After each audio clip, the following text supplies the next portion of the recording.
The silver tray flew across the room and smashed against the wall, missing Elena's head by inches. Victoria Sterling stood over her designer heel, raised eyes burning with hatred. "You think you can touch her with your filthy hands?" She kicked Elena in the ribs. Once, twice, 3 times. The maid didn't let go of the trembling old woman in her arms. She couldn't, because Eleanor Thornton was having a heart episode and Victoria Sterling was trying to kill her. And in 60 seconds, Eleanor's own son would walk through that door, see this scene, and fire the only person trying to save his mother's life. The truth wouldn't matter. The video evidence wouldn't matter, because billionaires always believe beautiful lies over ugly truths. Before we continue, I invite you to subscribe to my channel and follow this story until the very end. Comment below with the city you're watching from so I can see how far this story has traveled. "You're worthless, Eleanor. You hear me? Worthless." Victoria Sterling's voice cut through the afternoon silence like a knife through silk. She stood over the old woman, her designer heels clicking against the marble floor with each step. Eleanor Thornton pressed herself deeper into her chair, her frail hands clutching the armrests until her knuckles turned white. "Please, Victoria, I've never done anything to hurt you. You exist. That's enough. Marcus loves me. He would never... Marcus loves money. Marcus loves status. Marcus loves what I can give him."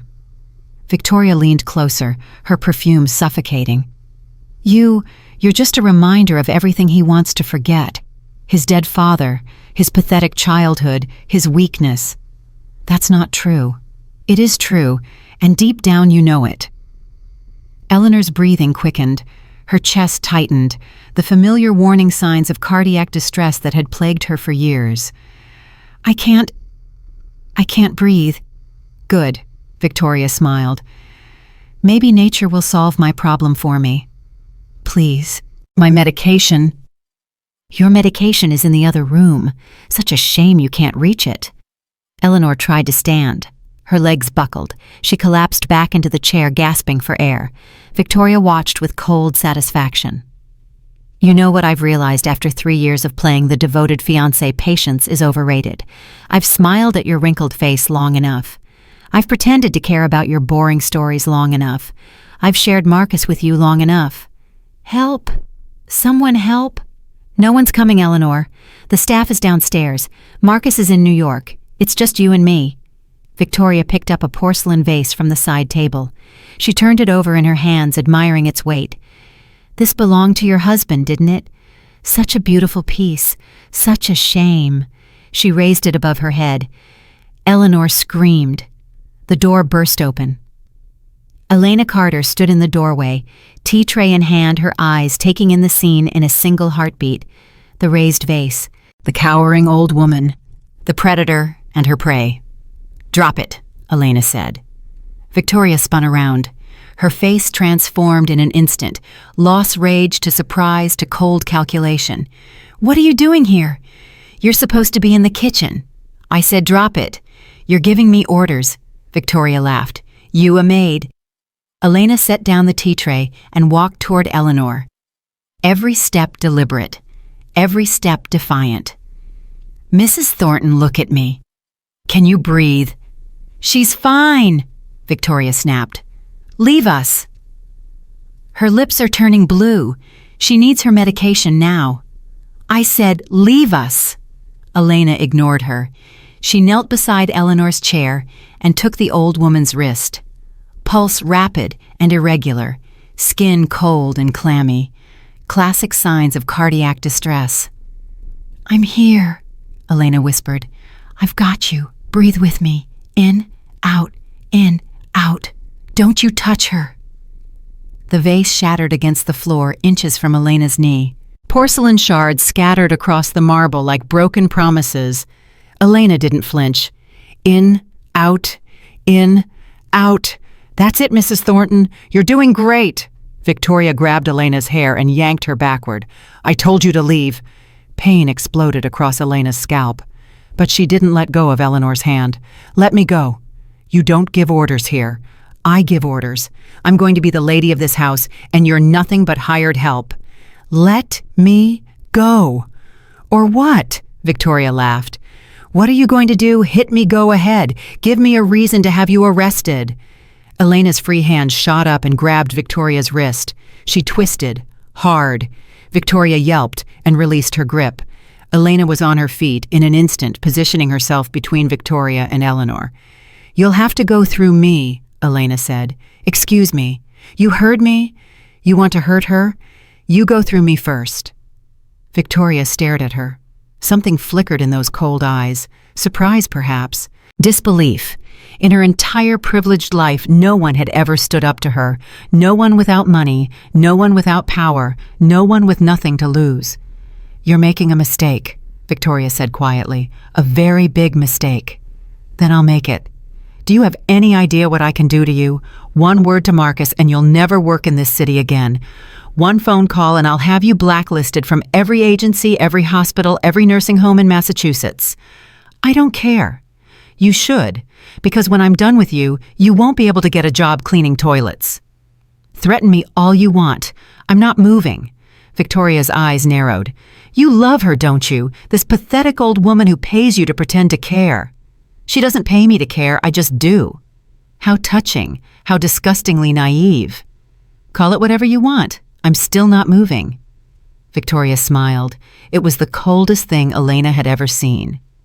"Fine," Victoria said. "Let's see how much pain you can take." She drew back her hand and slapped Elena across the face. The crack echoed through the room. Elena's cheek burned, her vision blurred, but her feet stayed planted. "Still here," she said. Victoria slapped her again, harder. The force snapped Elena's head to the side. "Still here." Again. Elena tasted blood. "Still here." "Why won't you go down?" Victoria screamed. "Why won't you just give up?" "Because she needs me. Because she has no one else. Because you would kill her if I left." "She's not your family. She's not your mother. She's nothing to you." Elena wiped the blood from her lip. "She's everything to me." Victoria's face contorted with rage. She grabbed the fire poker from beside the hearth and raised it like a weapon. "Last chance," Victoria said. "Walk away, and I'll let you leave with your face intact." "No. You'd die for her. You'd actually die for this woman, without hesitation. Then you're even stupider than I thought." Victoria swung. Elena ducked. The poker whistled over her head, missing by inches. Victoria swung again. Elena grabbed the tea tray from where she'd set it and raised it like a shield. Metal crashed against metal. The impact jarred her arms, but she held firm. "Mrs. Thornton, run!" Elena shouted. "Get to the door! I can't leave you! Go now!" Eleanor struggled to her feet. Her legs trembled. Her breath came in ragged gasps. But she moved. 1 step. 2 steps. Victoria saw her escaping and screamed with fury. She swung the poker wildly, trying to get past Elena's defense. Block, block, block. Elena's arms were weakening. Each impact sent shockwaves through her body. The tray was denting, warping, failing. "You can't win," Victoria hissed between swings. "You can't beat me. I have money. I have power. I have Marcus. What do you have? Something you'll never understand." "What's that? Poverty desperation? A death wish?" "Love." Victoria laughed. Love doesn't pay bills. Love doesn't buy houses. Love doesn't make you somebody." "No," Elena said, blocking another swing. "But it makes you human, something you'll never be." Victoria's next swing connected with the side of Elena's head. Not full force, the tray absorbed most of the impact, but enough to send her stumbling. Elena hit the ground hard. The tray skittered away across the marble. Victoria stood over her, breathing heavily, poker raised for the final blow. "Any last words?" she asked. Elena looked up at her. Blood trickled from her temple. Her vision swam, but her voice was steady. "Eleanor Thornton is worth 10,000 of you." Victoria's face twisted with rage. "Wrong answer." She raised the poker above her head. "What the hell is going on here?" The voice came from the doorway. Calm, cold, commanding. Marcus Thornton had come home. Victoria dropped the poker instantly. Her face transformed so fast that Elena almost believed she'd imagined the last 10 minutes. "Oh, Marcus!" Victoria ran to him, throwing herself into his arms. "Thank God you're here. It was horrible. She attacked your mother. I tried to stop her, but she's insane." Marcus's eyes swept the room. The shattered porcelain, the dented tea tray, the poker on the ground, his mother gasping by the door, his fiancée sobbing in his arms, and Elena lying on the floor bloodied and bruised. "She's lying," Elena said. She pushed herself up onto her elbows. "Victoria was attacking your mother when I came in. I was protecting her." "Don't listen to her," Victoria wailed. "Look at what she did. Look at your poor mother. She's traumatized because of this woman." Marcus looked at Eleanor. His mother's face was gray, her breathing labored, her eyes filled with tears. "Mother," Marcus said, "what happened?" Eleanor opened her mouth, closed it. Her eyes darted to Victoria, and Elena saw the fear there, the warning, the threat that had been delivered in silence. I don't remember clearly," Eleanor whispered. "She's in shock," Victoria said quickly. "That woman terrorized her. She's too scared to speak." "That's not true," Elena said. "Mrs. Thornton, please. Tell him what really happened." Eleanor's lips trembled. Tears streamed down her wrinkled face. But no words came. Victoria smiled, a small, triumphant smile that only Elena could see. "Mrs. Thornton," Elena begged, "please, I know you're afraid, but you have to tell him, you have to." "Don't pressure her," Victoria snapped. "Can't you see she's been through enough?" Marcus's face hardened. "Get away from my mother," he said to Elena. "Sir, please." "I said get away from her." "Just let me explain." "There's nothing to explain. I can see what happened here." "No, you can't. You're seeing what she wants you to see." Victoria gasped dramatically. "How dare you? I'm trying to protect this family, and you're accusing me of—" "Enough!" Marcus's voice silenced them both. He looked at Elena with cold, distant eyes, the eyes of a stranger. "Pack your things. You have 1 hour to leave this property." The words hit Elena like physical blows. "You're firing me." "I'm protecting my family." "I am protecting your family. I've protected your mother for 3 years. I've sat with her through every heart episode, every nightmare, every lonely night when you were too busy to visit. That's enough." "It's not enough. You're making a mistake, a terrible mistake, and when you realize it, it'll be too late." Victoria pressed closer to Marcus. "See how unstable she is. She's threatening us. Marcus, call the police." "Please," Elena said. Her voice cracked. "Please just ask your mother. Ask her to tell you the truth. I'll accept whatever she says." Marcus turned to Eleanor. "Mother, did this woman hurt you?" Eleanor's eyes met Elena's. In them, Elena saw everything. Gratitude, sorrow, love, fear. So much fear. Eleanor's voice was barely a whisper. I'm confused." "She can't even defend you," Victoria said to Elena. "Face it. You've lost. Now leave before we have you removed." Elena stood slowly. Her body screamed with pain. Her head throbbed, her heart shattered. 3 years, she said to Marcus. 3 years I've given to this family. I've loved your mother like my own. I've treated her with more care and devotion than anyone else in this house, and you're throwing me away because your fiancé told you to. Something flickered in Marcus's eyes.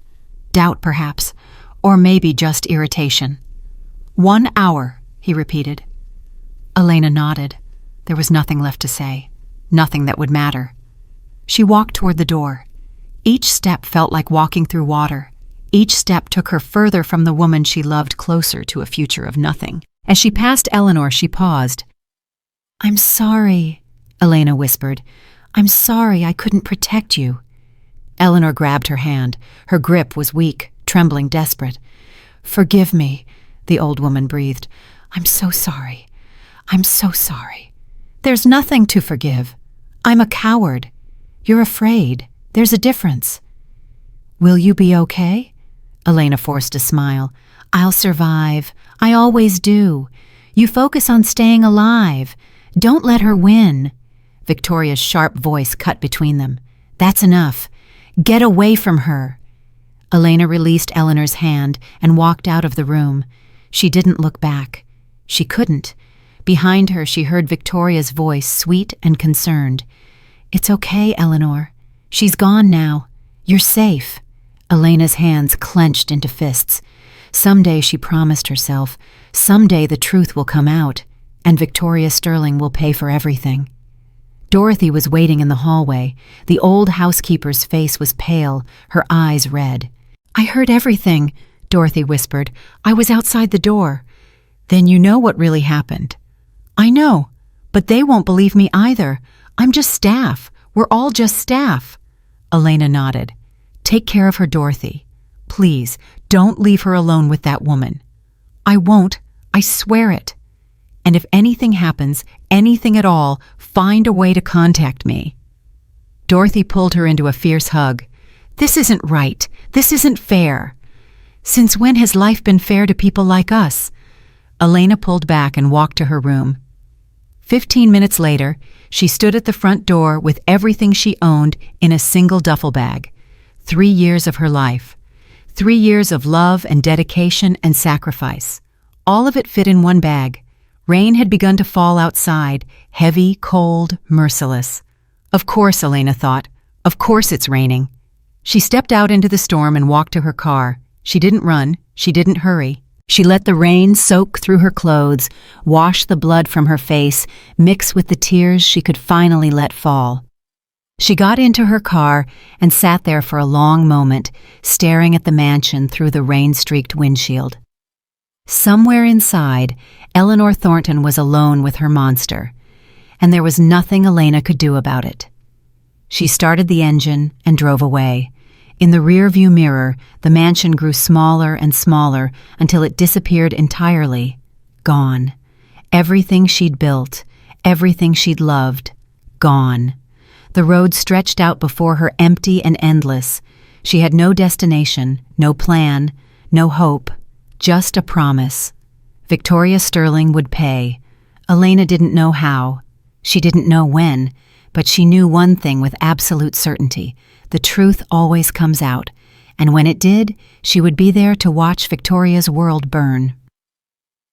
3 hours later, Elena sat in a motel room that smelled of mold and broken dreams. She'd spent her last $47 on one night's shelter from the storm. Her phone buzzed. A text from Dorothy. "Mrs. T asking for you, crying all night. Victoria won't leave her alone. I'm scared." Elena's fingers hovered over the keyboard. What could she say? What could she do? "Watch her closely. Document everything. Dates, times, witnesses. We may need it later." For what? For when the truth comes out. When will that be? Elena stared at the question for a long moment. "I don't know," she finally typed. "But it will. It has to." She set down her phone and pulled out her journal. The pages were worn, filled with 3 years of notes about Eleanor's care medications, symptoms, fears, favorite stories. Now she turned to a blank page and wrote something different. "Today I learned that love isn't enough, that truth isn't enough, that doing the right thing can cost you everything." She paused, pen hovering over the paper. "Victoria Sterling destroyed my life today. She lied, and Marcus believed her. She hurt me, and no one cared. She threatened Eleanor, and no one stopped her. But I'm not done. I'm not broken. I'm not defeated. I don't know how I'll prove the truth. I don't know how I'll expose her. But I will. I swear on my mother's grave I will." Victoria Sterling thinks she's won. She thinks I'll disappear into poverty and silence like all the other people she's crushed. She's wrong. I may have nothing, but I have something she'll never have. I have the truth, and the truth always finds a way.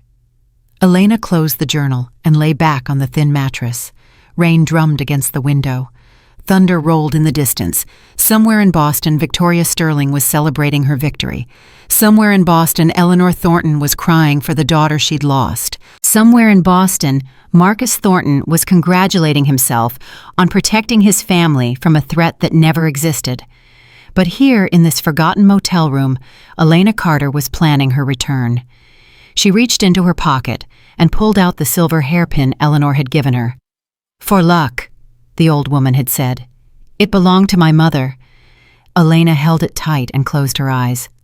"I'll come back for you," she whispered into the darkness. "I promise, no matter how long it takes, no matter what I have to do, I'll come back." The rain continued to fall, and somewhere in the shadows of the Thornton estate, a security camera blinked silently in the corner of the library, recording everything, seeing everything, waiting for someone to look. 3 days had passed since Elena Carter walked out of the Thornton mansion. 3 days of silence, 3 days of waiting, 3 days of watching her phone for any sign from Dorothy. On the 4th morning, the message finally came. "She's getting worse. Victoria won't let anyone near her. I don't know what to do." Elena typed back immediately. "Worse how? Not eating, not sleeping, keeps calling your name. Has Marcus noticed? He's barely home. Business trips. Victoria told him Mrs. T is just adjusting to the new routine." Elena's hands shook as she read the words. New routine. As if Eleanor was a pet being trained to accept a new owner. "Keep watching," Elena typed. "Document everything. I'm working on something." That was a lie. She wasn't working on anything. She had no plan, no resources, no hope. But she couldn't tell Dorothy that. She couldn't tell anyone. Elena set down her phone and stared at the wall of her motel room. The money was running out. She had enough for maybe 2 more nights, and then she'd be on the street. She'd applied to 14 caregiving agencies in the past 3 days. Every single one had rejected her. "I'm sorry, Ms. Carter. Your references don't check out. We've received some concerning information about your last position. We're not hiring at this time." Victoria's work. Elena knew it without being told. The woman was systematic, thorough, ruthless. She wasn't just content with firing Elena. She wanted to destroy her completely. Elena's phone buzzed again. A different number this time.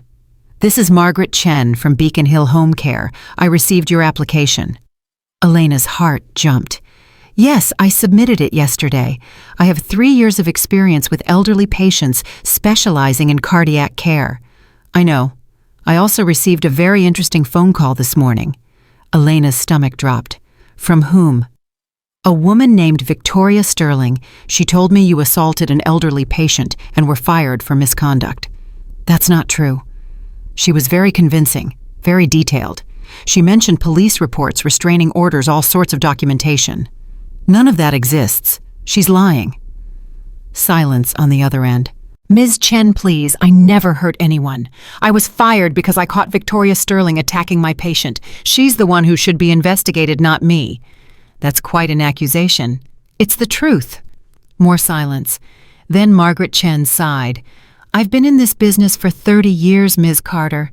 I've learned to read people, and something about that phone call didn't sit right with me." Elena held her breath. Her voice was too smooth, too rehearsed, like she was reading from a script. "Because she was lying." "Perhaps, or perhaps you're the one lying and you're very good at it." "I have nothing to gain from lying. She has everything to gain." "That's true." Margaret paused. "Tell me something, Ms. Carter. If I hired you right now and Victoria Sterling called me tomorrow threatening legal action, what would you do?" "I would fight her with everything I have." "Even if it meant losing your job again?" "Even then. Because some things are more important than jobs. Some things are more important than safety. Eleanor Thornton is alone with that woman right now, and every day I'm not. There is a day Victoria could hurt her again." Silence stretched between them. "Come to my office tomorrow at 9 a.m., Margaret finally said. "I can't promise anything, but I'd like to meet you in person." Elena closed her eyes. "Thank you. Thank you so much." "Don't thank me yet. I haven't decided anything." The line went dead. Elena sat motionless for a long moment. It wasn't much. It wasn't a job. It wasn't safety. But it was something. It was hope. Meanwhile, at the Thornton estate, Marcus sat in his study staring at a photograph of his mother. It had been taken 5 years ago before her heart condition worsened. She was smiling in the picture, truly smiling, her eyes bright with life and warmth. She didn't smile like that anymore. "Darling, are you coming to bed?" Victoria appeared in the doorway wrapped in silk, her hair cascading over her shoulders like a magazine advertisement. "In a minute." "You've been in here for hours. Is something wrong?" "Just thinking." Victoria walked up behind him and wrapped her arms around his shoulders. "About what?" "My mother." "She's fine, Marcus. Dorothy's taking good care of her." "She's not fine. She's barely eating. She won't talk to anyone." "She's adjusting. That woman was with her for 3 years. It's natural that she'd need time to adapt." "That woman has a name." Victoria's arms stiffened slightly. "Elena, right. The unstable maid who attacked your mother. She maintains that she was protecting her." "Of course she does. What else would she say?" Marcus turned in his chair to face Victoria. "What exactly happened that day? Walk me through it again." Something flickered in Victoria's eyes. Just for a moment. Then it was gone. "I've told you a dozen times, darling. I came to visit your mother. That woman was there behaving erratically. She started shouting at me, saying terrible things. When I tried to calm her down, she attacked. Your mother got caught in the middle." "My mother had bruises on her arms. From when she fell during the struggle, I told you. The bruises looked like grip marks, like someone had grabbed her." Victoria pulled away.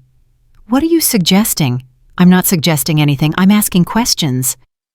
"It sounds like you're accusing me of something." "Should I be?" The question hung in the air between them. Victoria's face hardened. "I can't believe this. After everything I've done for this family. After I saved your mother from that lunatic. You're questioning me." "I'm trying to understand what happened." "What happened is that I protected your mother, and now you're treating me like a criminal." "Victoria, no."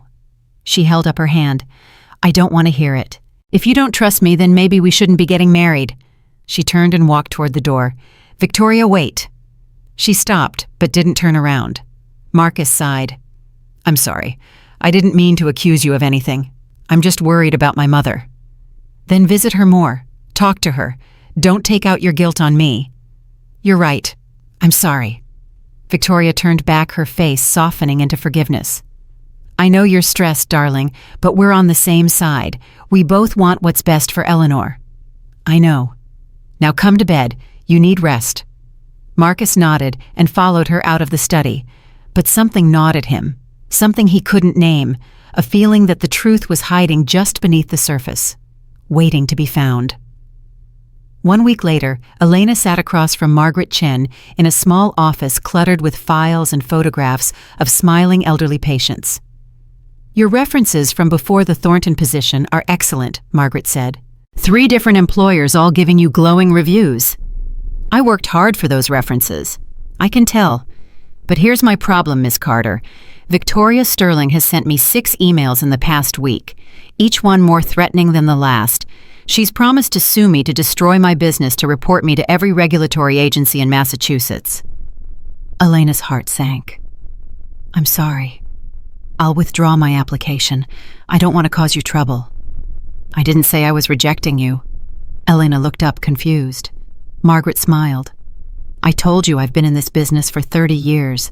I've met a lot of Victoria Sterlings, rich women who think they can buy and sell people like furniture. They don't scare me." "They should. She's dangerous." "I'm sure she is, but so am I." Margaret leaned forward. "I'm going to offer you a job, Miss Carter. Part-time probationary minimum wage. It's not much, but it's a start." Elena felt tears forming in her eyes. Why would you risk your business for me?" "Because I called Eleanor Thornton yesterday." Elena's breath caught. "You called her?" "I found the number in your file. I told her I was considering hiring you and wanted a reference." "What did she say?" Margaret's expression softened. She cried. She said you were the most devoted caregiver she'd ever had. She said you treated her like family when her own son barely visited. She said firing you was the worst mistake her family ever made. Elena's tears spilled over. "She also said something interesting," Margaret continued. "She said she wished she'd been brave enough to tell the truth." "What truth?" She didn't say. The conversation was cut short. Someone came into the room, and she hung up abruptly. Victoria, Elena thought. Victoria was monitoring her calls. "She's not safe there," Elena said. "Eleanor is not safe with that woman." "I believe you, but there's nothing either of us can do without proof." "I know. I've been trying to figure out how to get proof." Margaret studied her for a long moment. "Be careful, Miss Carter. Women like Victoria Sterling don't lose gracefully. If you go after her, she'll come back at you with everything she has." "She already has. I have nothing left to lose." "That's when people are most dangerous, when they have nothing left to lose." Elena nodded. "When do I start?" "Monday, 7 a.m. Don't be late." Elena walked out of Margaret's office feeling something she hadn't felt in weeks. Purpose. She had a job. A small one, a fragile one, but a job nonetheless. Now she needed proof. And she had an idea of where to find it. 2 weeks after her firing, Elena stood outside the Thornton estate at 3 a.m. This was insane. She knew it was insane. If she got caught, she'd go to prison. Victoria would make sure of it. But Dorothy had texted her earlier that evening with alarming news. "V is planning something. I heard her on the phone. Talking about accelerating the timeline. Mrs. T's medication has been changed. New pills I've never seen before." "What kind of pills?" "I don't know, but Mrs. T has been sleeping more, much more, almost sedated." Elena's blood had run cold reading those words. Sedated. Victoria was sedating Eleanor. Why? What was she planning? Elena couldn't wait any longer. She had to get inside. She had to see Eleanor. She had to find out what was happening. Dorothy had left the service entrance unlocked. Elena slipped through it like a ghost, her heart pounding so loudly she was sure everyone in the house could hear it. The mansion was dark and silent. She knew these hallways by heart, had walked them 1,000 times over 3 years. Her feet carried her automatically toward Eleanor's room. She was halfway up the stairs when she heard voices. Victoria's voice sharp and impatient, and another voice male unfamiliar. "The paperwork is almost ready. Once she signs, everything transfers to Marcus. And once we're married, everything transfers to me." "What if she won't sign?" "She'll sign. The medication makes her very agreeable. And if the son asks questions, Marcus sees what I want him to see. He's been trained well." Elena pressed herself against the wall, barely breathing. "What about the maid, the one who caused trouble?" "Elena Carter is finished. No one will hire her. No one will believe her. She's probably living on the street by now." "You're sure she won't come back?" Victoria laughed. "Come back for what? She's nobody. She has nothing. She's exactly what I said she was from the beginning. Worthless." Elena's hands clenched into fists. "The signing is scheduled for Friday," Victoria continued. "After that, we move to Phase 2. And Phase 2 is, Eleanor's health takes a sudden turn for the worse. Very sad, very tragic. But at least Marcus will have his loving wife to comfort him." Elena's heart stopped. Victoria was planning to kill Eleanor. She had to get out of here. She had to tell someone. She had to. Her foot caught on a loose floorboard. The creak echoed through the hallway like a gunshot. "What was that?" Victoria's voice snapped. "Probably just the house settling." "Go check." Footsteps approached. Elena ran. She abandoned all pretense of stealth and sprinted down the stairs through the hallway toward the service entrance. "Stop! Who's there?" She burst through the door and into the night, running across the grounds toward the gap in the fence where she'd entered. Behind her, lights were coming on. Voices were shouting. She made it through the fence and kept running, not stopping until she was 3 blocks away, gasping for breath in the shadow of a closed grocery store. Her phone buzzed. Dorothy. "Someone was in the house. Victoria is furious. She's convinced it was you." "It was me." "Are you insane? She's calling the police?" "I heard something, Dorothy. Something important. Victoria is planning to kill Eleanor. She's having her sign over everything on Friday, and then she's going to make her death look natural." Long pause. "Are you sure?" "I heard her say it. I heard every word." "Oh, God. Oh, my God. What do we do? We need proof. Real proof. Something the police can't ignore." "What kind of proof?" Elena's mind raced. She thought about the mansion, about the security system, about the cameras that were everywhere. The cameras. Dorothy, does the house still have that automatic backup system, the one that saves security footage to the cloud? I think so. Marcus had it installed last year. Can you access it? No, only Marcus and Victoria have the passwords. Then we need to get Marcus to look at it himself. How he trusts Victoria completely. Not completely. He's been asking questions. You said so yourself.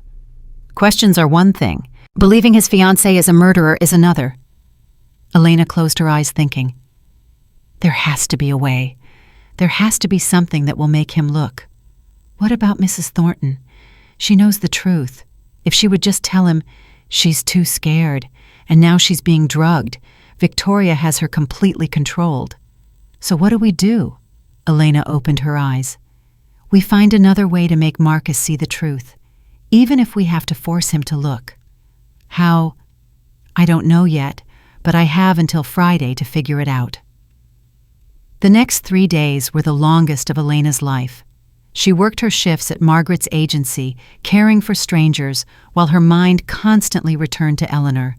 She barely slept. She barely ate.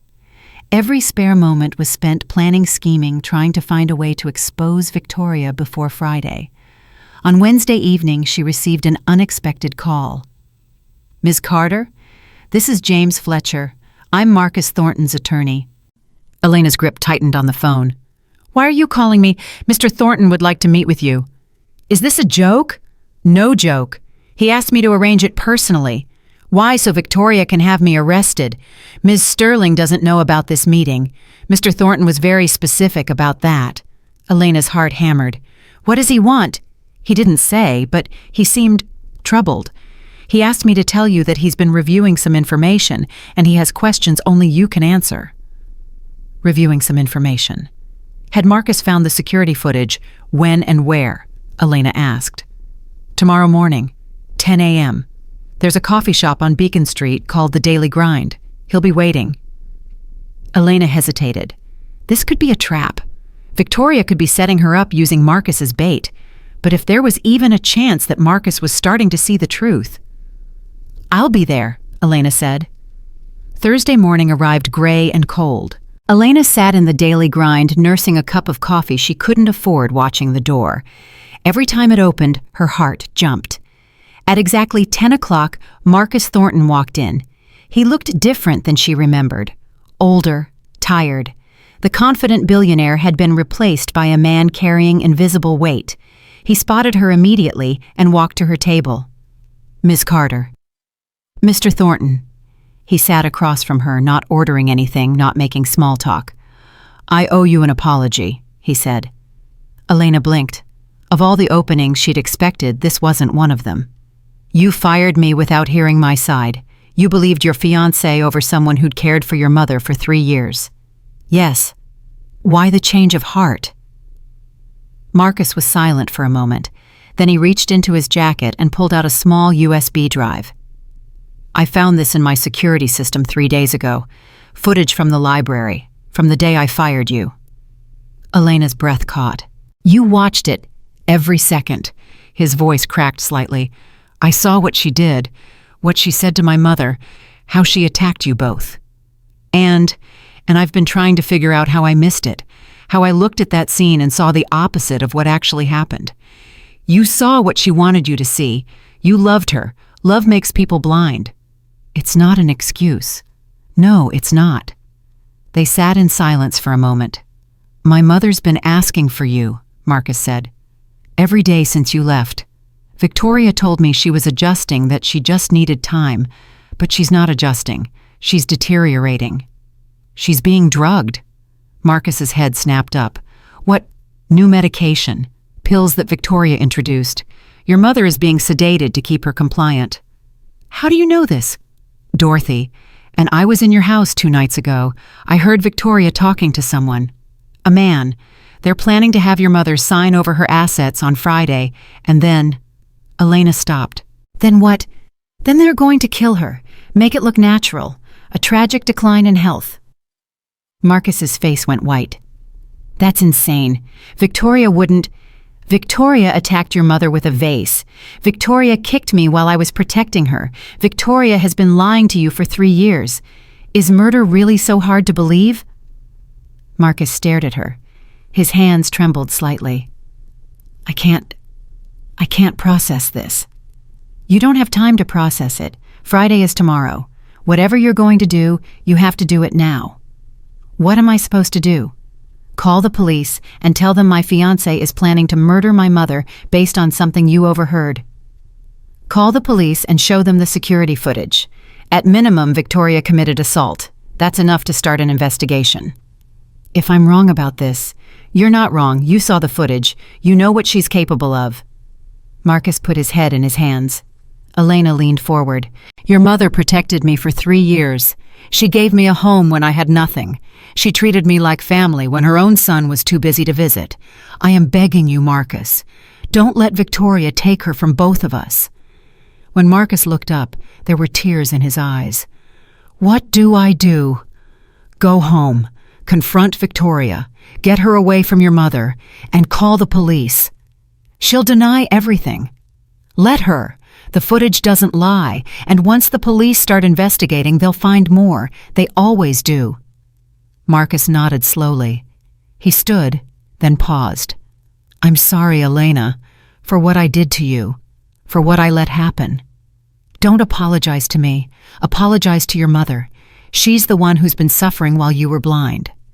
Marcus flinched at the words, but he nodded. "I'll make this right," he said. "I promise." He walked out of the coffee shop. Elena watched him go, her heart pounding. Tomorrow was Friday. Tomorrow would decide everything. She pulled out her phone and texted Dorothy. "Marcus knows he's coming home. Be ready for anything." Dorothy's response came immediately. "Victoria just left for a meeting. She'll be gone for hours. This is our chance." Elena was already standing. "I'm on my way." She ran out of the coffee shop and into the cold morning air. One way or another, this ended today. Elena arrived at the Thornton estate at 11:47 a.m. Dorothy was waiting at the service entrance, her face pale with worry. "She's upstairs," Dorothy whispered. "I haven't given her the pills today. She's more alert than she's been in weeks." "Where's Marcus?" "Not here yet. I called him 20 minutes ago. He said he's on his way." "And Victoria?" "Still at her meeting. But Elena, she could come back any minute." "Then we don't have time to waste." Elena moved through the hallways she knew so well, her heart pounding with every step. 3 weeks ago, she'd been thrown out of this house like garbage. Now she was back and everything was different, everything except what mattered. She pushed open the door to Eleanor's room. The old woman sat in her chair by the window, thinner than Elena remembered, her skin paper white. But when she saw Elena, her eyes filled with tears. "You came back," Eleanor whispered. Elena crossed the room in 3 steps and knelt beside her chair. "I promised I would. I thought I'd never see you again. I thought Victoria had destroyed you." "She tried. She's still trying. But I'm still here." Eleanor reached out with trembling hands and cupped Elena's face. "My brave girl, my stubborn, wonderful brave girl." "Mrs. Thornton, I need to ask you something important." "Anything. Victoria has papers she wants you to sign tomorrow. Do you know what they are?" Eleanor's face clouded. "She said they were routine documents, estate planning, things Marcus needed for the business. Did you read them?" "I tried, but the pills made everything blurry. I couldn't focus." "Do you know where the papers are?" "Victoria keeps them in her room, in a folder on her desk."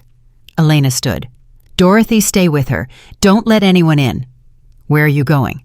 "To find those papers." "Elena, if Victoria catches you..." "She won't. Just keep Mrs. Thornton safe." Elena moved quickly through the hallway toward the master's suite. Her hands were shaking. Her heart was racing. This was insane. This was dangerous. This was necessary. Victoria's room smelled like expensive perfume and lies. Elena spotted the folder immediately.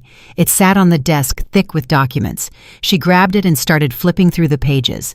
Power of attorney, transfer of assets, medical decision-making authority. Every document was designed to give Victoria complete control over Eleanor Thornton's life and fortune. And on the last page, a life insurance policy, $2 million, payable upon Eleanor's death. Beneficiary, Victoria Sterling. Elena's blood ran cold. This wasn't just about money. This wasn't just about control. This was premeditated murder. She pulled out her phone and photographed every page. Her hands were shaking so badly that some pictures came out blurry. She didn't care. She kept shooting until she had everything. Then she heard footsteps on the stairs. Elena froze. The footsteps grew closer, heels clicking on hardwood. Victoria's walk, Victoria's rhythm. She was back early. Elena shoved the folder back onto the desk and looked desperately around the room. There was no time to reach the door. Victoria would see her in the hallway. The closet. It was her only option. She slipped inside and pulled the door almost shut just as Victoria entered the room.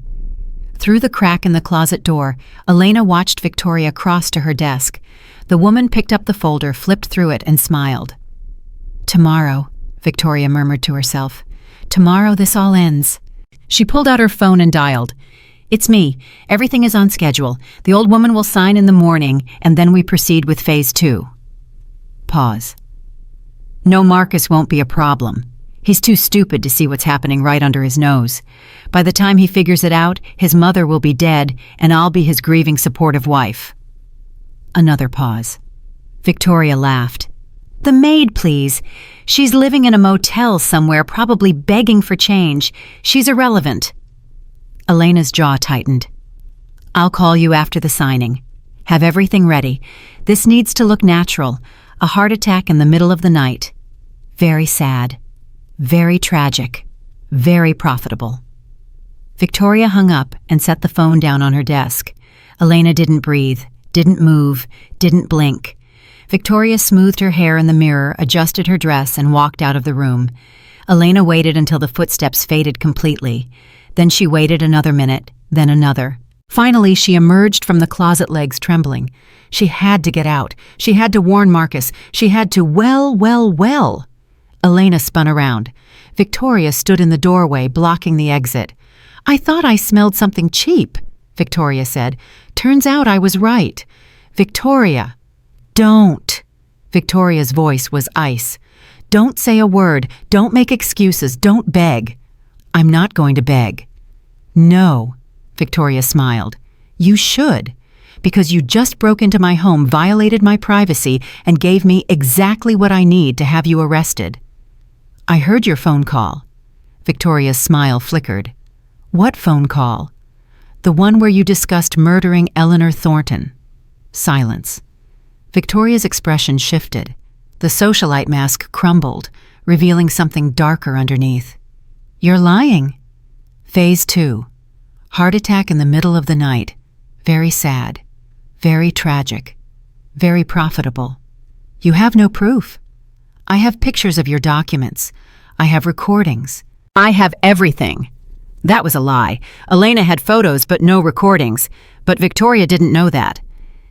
"Even if you did," Victoria said slowly, "who would believe you? You're a fired maid with a grudge. I'm Marcus Thornton's fiancée." "Not for long. Marcus will never believe you over me."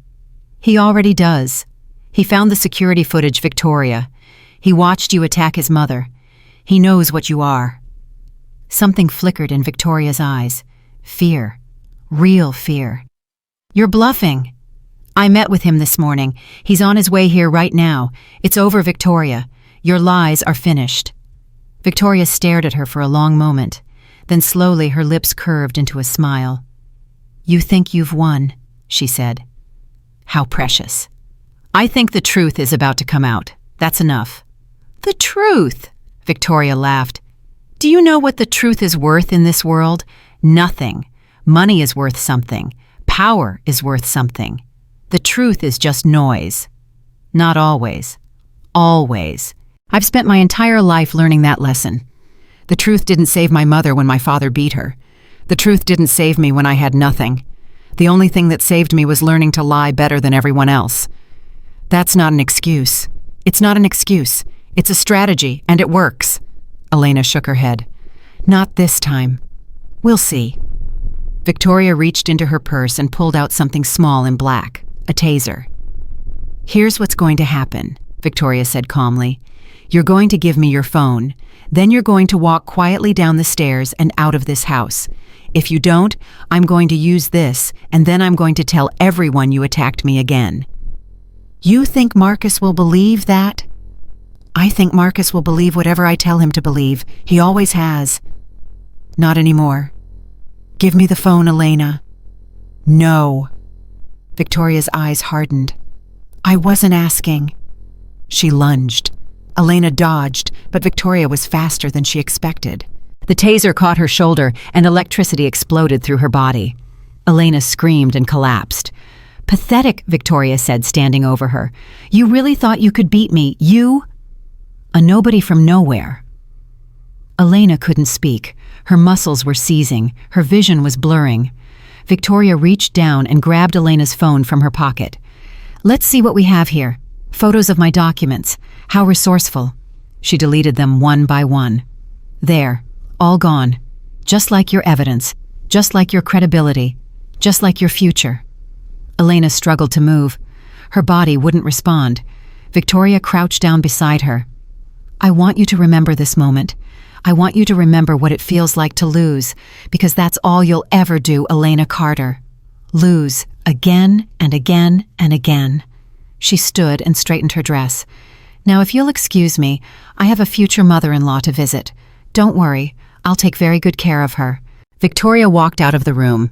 Elena lay on the floor, paralyzed, helpless, defeated. No, not defeated, not yet. She forced her hand to move, one finger at a time, then her wrist, then her arm. The taser's effects were wearing off, slowly, too slowly. But she was moving. She pulled herself across the floor toward the door. Every inch was agony. Every second felt like an hour. She had to get to Eleanor. She had to stop Victoria. She had to keep fighting, because giving up was not an option. At 12:34 p.m., Marcus Thornton's car pulled into the driveway of his family estate. He'd been driving too fast. His hands were shaking on the steering wheel. His mind was racing with everything Elena had told him. Murder. His fiancée was planning murder. Part of him still couldn't believe it. Part of him was screaming that this was all a mistake, a misunderstanding, a horrible nightmare he would wake up from. But then he remembered the video. He remembered Victoria's face as she attacked his mother. He remembered her lies. He parked and walked quickly toward the front door. His phone buzzed. Dorothy. "Mr. Thornton, something's wrong. Victoria came back early. She went upstairs. I heard screaming." "Where's Elena?" "I don't know. She was in Victoria's room and then..." "Call the police. Now." "But sir..." "Do it, Dorothy. Call them right now." Marcus ran into the house. He took the stairs two at a time, his heart pounding. At the top of the stairs, he nearly tripped over Elena. She was crawling down the hallway, her face contorted with pain, her body barely responding. "Elena, what happened?" "Taser. Victoria, she's going to Eleanor. You have to stop her." Marcus helped Elena to her feet. She leaned against him heavily. "Can you walk?" "I'll crawl if I have to. Go. Stop her." Marcus ran toward his mother's room. The door was locked. He pounded on it. "Victoria, open this door." No response. He slammed his shoulder against the wood. Once, twice, 3 times. The lock gave way. Inside, Victoria stood beside Eleanor's bed, a pillow in her hands. Eleanor's face was pale. Her eyes were closed. "Get away from her!" Marcus roared. Victoria spun around. For one moment, her mask slipped completely, and Marcus saw the monster underneath. Then the mask returned, and she was the perfect fiancée again. "Marcus, darling, thank God you're here. I came to check on your mother and found her not breathing. I was trying to help. With a pillow. I was positioning her head to clear her airway." "Don't lie to me, Victoria. I know what you're planning. I know everything." "I don't know what you're talking about." "The documents, the life insurance, phase 2. Victoria's eyes widened slightly. "Where did you hear that?" "Does it matter? I heard it. And I saw the security footage from the library. I saw what you did to my mother, what you did to Elena. That footage is doctored. Elena must have..." "Stop lying." Marcus's voice cracked. For once in your miserable life, stop lying. Silence fell between them. Victoria stared at him for a long moment. Then something shifted in her expression. The pretense fell away. The act ended. Fine, she said. You want the truth? Here's the truth. Your mother is a burden. Your business is failing, and you were never going to have the courage to do what needed to be done. What needed to be done? Eleanor has been dying slowly for years. I was just going to speed things up. It would have been merciful, really. A peaceful death instead of years of suffering. And the money, the insurance, the documents, benefits, compensation for 3 years of pretending to care about your pathetic family. Marcus felt sick. I loved you. I know. That's what made this so easy. How could you do this? How could you be this monster? Victoria laughed. Monster. I'm practical. I saw an opportunity and I took it. That's not monstrous. That's smart. It's evil. It's survival. Something you've never had to learn because you were born with a silver spoon in your mouth. Don't pretend this was about survival. You wanted money. You wanted power. You were willing to kill for it. And you were willing to turn a blind eye for 3 years because I was pretty and said all the right things. Victoria stepped closer. We're not so different, Marcus. We both want what we want. We're both willing to compromise to get it. I would never kill anyone. No. You just let someone else do it while you looked the other way. The words hit Marcus like a punch, because she was right. He had looked the other way. For 3 years he'd seen the warning signs and ignored them. He'd watched Elena devote herself to his mother while he barely visited. He'd let Victoria poison his home because it was easier than paying attention. This was his fault too. The police are on their way, Marcus said quietly. Victoria's smile faltered. You're bluffing. Dorothy called them 5 minutes ago. They won't believe you. It's your word against mine. It's my word, Elena's word, Dorothy's word, my mother's word, and a security video that shows you attacking an elderly woman. I'll say the video is fake. I'll say Elena manipulated you. You'll say whatever you want, and then you'll go to prison. Victoria's face contorted with rage. You can't do this to me. I gave you 3 years of my life. You gave me 3 years of lies. I made you happy. You made me blind. Victoria screamed and lunged at him, her nails raking toward his face. Marcus caught her wrists and held her at arm's length. She was stronger than she looked, fueled by rage and desperation. Let me go. Let me go. It's over, Victoria. It's not over. It's never over. I'll destroy you. I'll destroy your mother. I'll destroy that worthless maid. Elena appeared in the doorway, still unsteady on her feet, but standing. The police are here, she said. Victoria froze. Sirens wailed in the distance, growing closer. No, Victoria whispered. No, no, no. She tried to pull away from Marcus, but he held firm. You did this to yourself, he said. Every lie, every scheme, every cruelty. This is where it ends. Victoria's eyes darted around the room, looking for escape, looking for options. There were none. The sirens grew louder. I hate you, Victoria spat. I hate all of you. I know, Marcus said. I don't care. Footsteps thundered up the stairs. Voices shouted commands. 2 police officers burst into the room. Marcus Thornton, we received a call about a disturbance. This woman attempted to murder my mother. She also assaulted this woman. He nodded toward Elena. I have security footage as evidence. Victoria twisted in his grip. He's lying. They're all lying. I'm the victim here. The officers looked between them. Ma'am, we're going to need you to calm down. I am calm. These people are trying to frame me. Ma'am. Do you know who I am? Do you know who my family is? Ma'am, please put your hands behind your back. I will not. I refuse. This is harassment. One officer stepped forward. Victoria kicked at him, screaming. It took both officers to restrain her. As they cuffed her hands behind her back, Victoria locked eyes with Elena. This isn't over, she hissed. I'll get out. And when I do, I'm coming for you. Elena met her gaze steadily. "I'll be waiting." The officers dragged Victoria toward the door. Her screams echoed through the hallway, growing fainter as they descended the stairs. Then silence. Marcus sank into a chair, his head in his hands. Elena moved past him to Eleanor's bed. The old woman's eyes were still closed. "Mrs. Thornton, Eleanor, can you hear me?" No response. Elena pressed her fingers to Eleanor's neck. The pulse was there, but weak. Too weak. "Call an ambulance," Elena said. "Now!" Marcus grabbed his phone. Elena began CPR. She'd done this 100 times before, but never on someone she loved, never on someone who mattered this much. "Come on, Mrs. Thornton. Don't you give up on me. Don't you dare. Compress, breathe, compress, breathe. We've been through too much for you to quit now." Compress, breathe.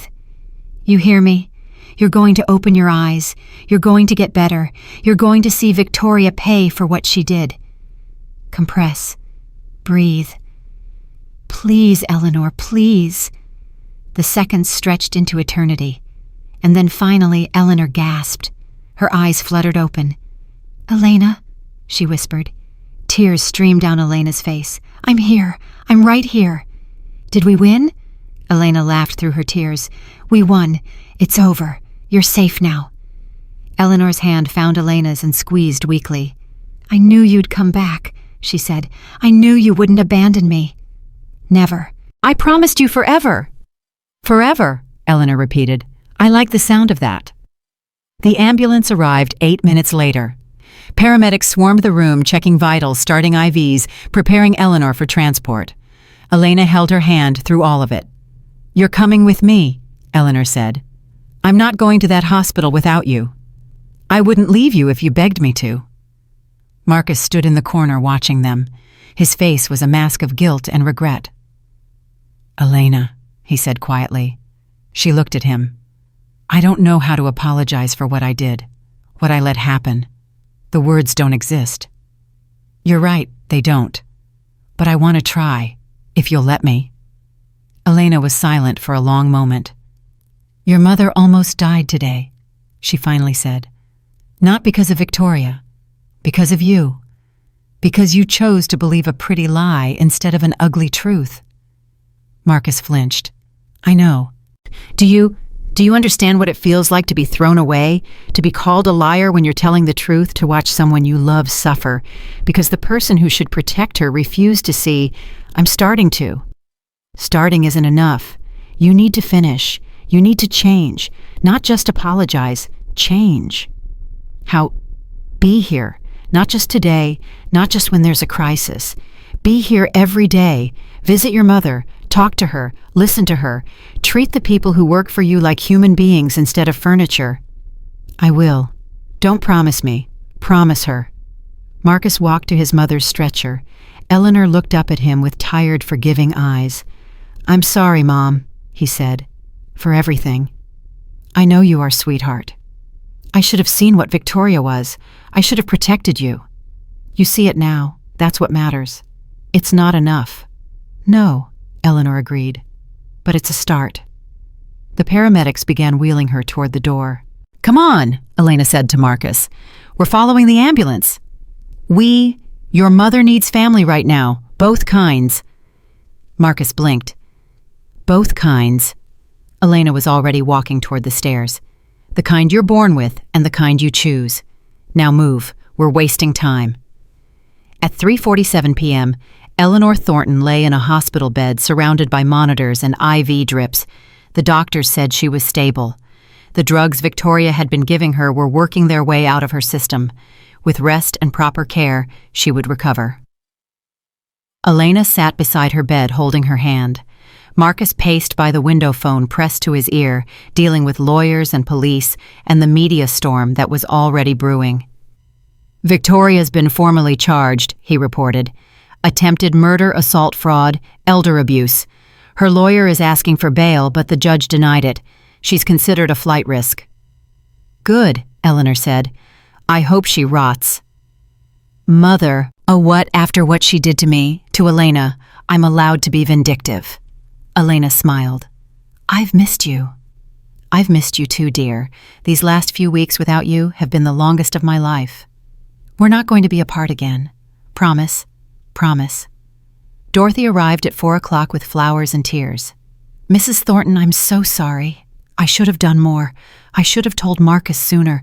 I should have— You did everything you could, Eleanor interrupted. You kept Elena informed. You watched over me when no one else would. You were braver than anyone in that house. I didn't feel brave. Bravery isn't about feelings, it's about actions, and your actions saved my life. Dorothy broke down crying. Eleanor patted her hand. There, we survived. That's what matters. At 6 o'clock, Margaret Chen arrived unexpectedly. I saw the news, she said to Elena. I came as soon as I could.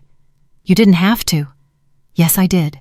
You were right about Victoria Sterling, and I was right about you. Right about what? That you were worth the risk.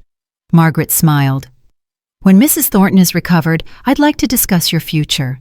I think you've outgrown part-time minimum wage work. I'm not leaving, Mrs. Thornton. I wasn't suggesting you should.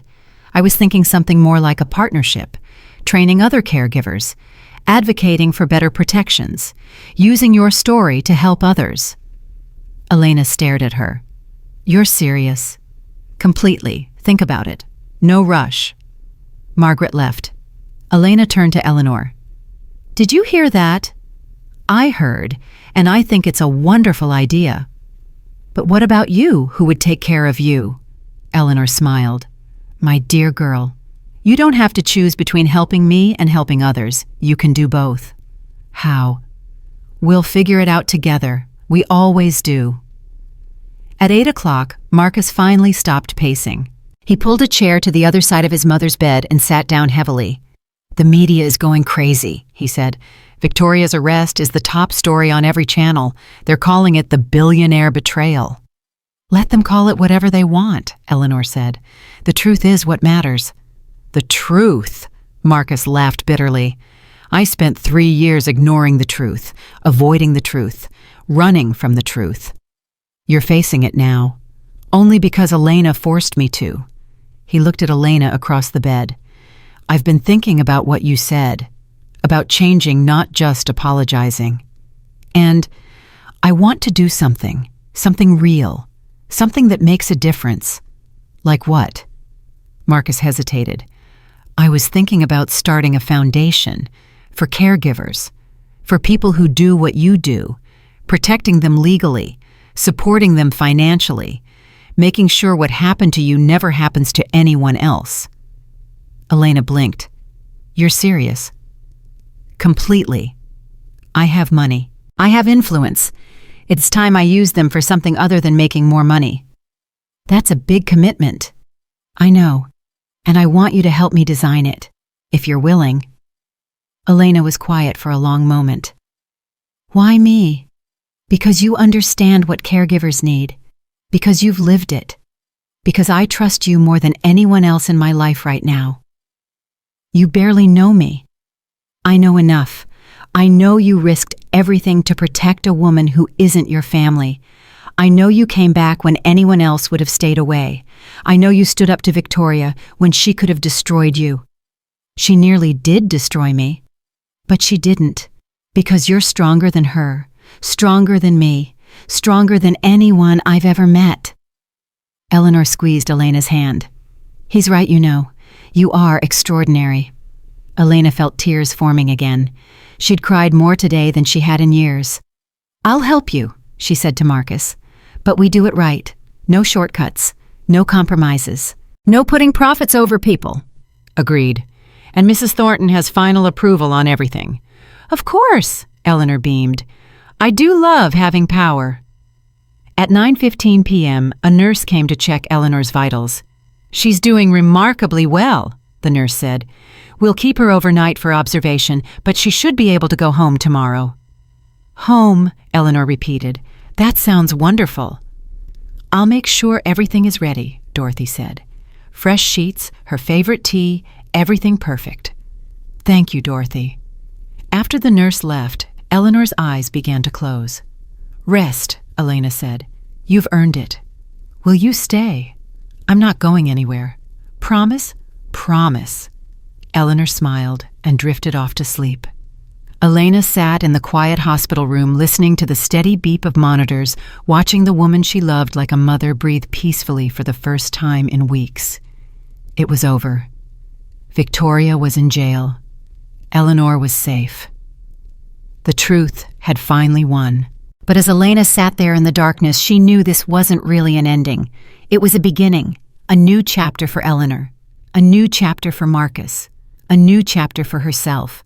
And whatever came next, she would face it the same way she'd faced everything else, with courage, with love, with an unshakable belief that doing right was always worth the cost, even when the cost was everything. Her phone buzzed, a text from an unknown number. This isn't over. Victoria has friends, powerful friends. Watch your back. Elena stared at the message. Then she deleted it. She wasn't afraid anymore. She'd survived the worst Victoria could throw at her. She could survive anything. 2 weeks after Victoria's arrest, Elena woke to the sound of breaking glass.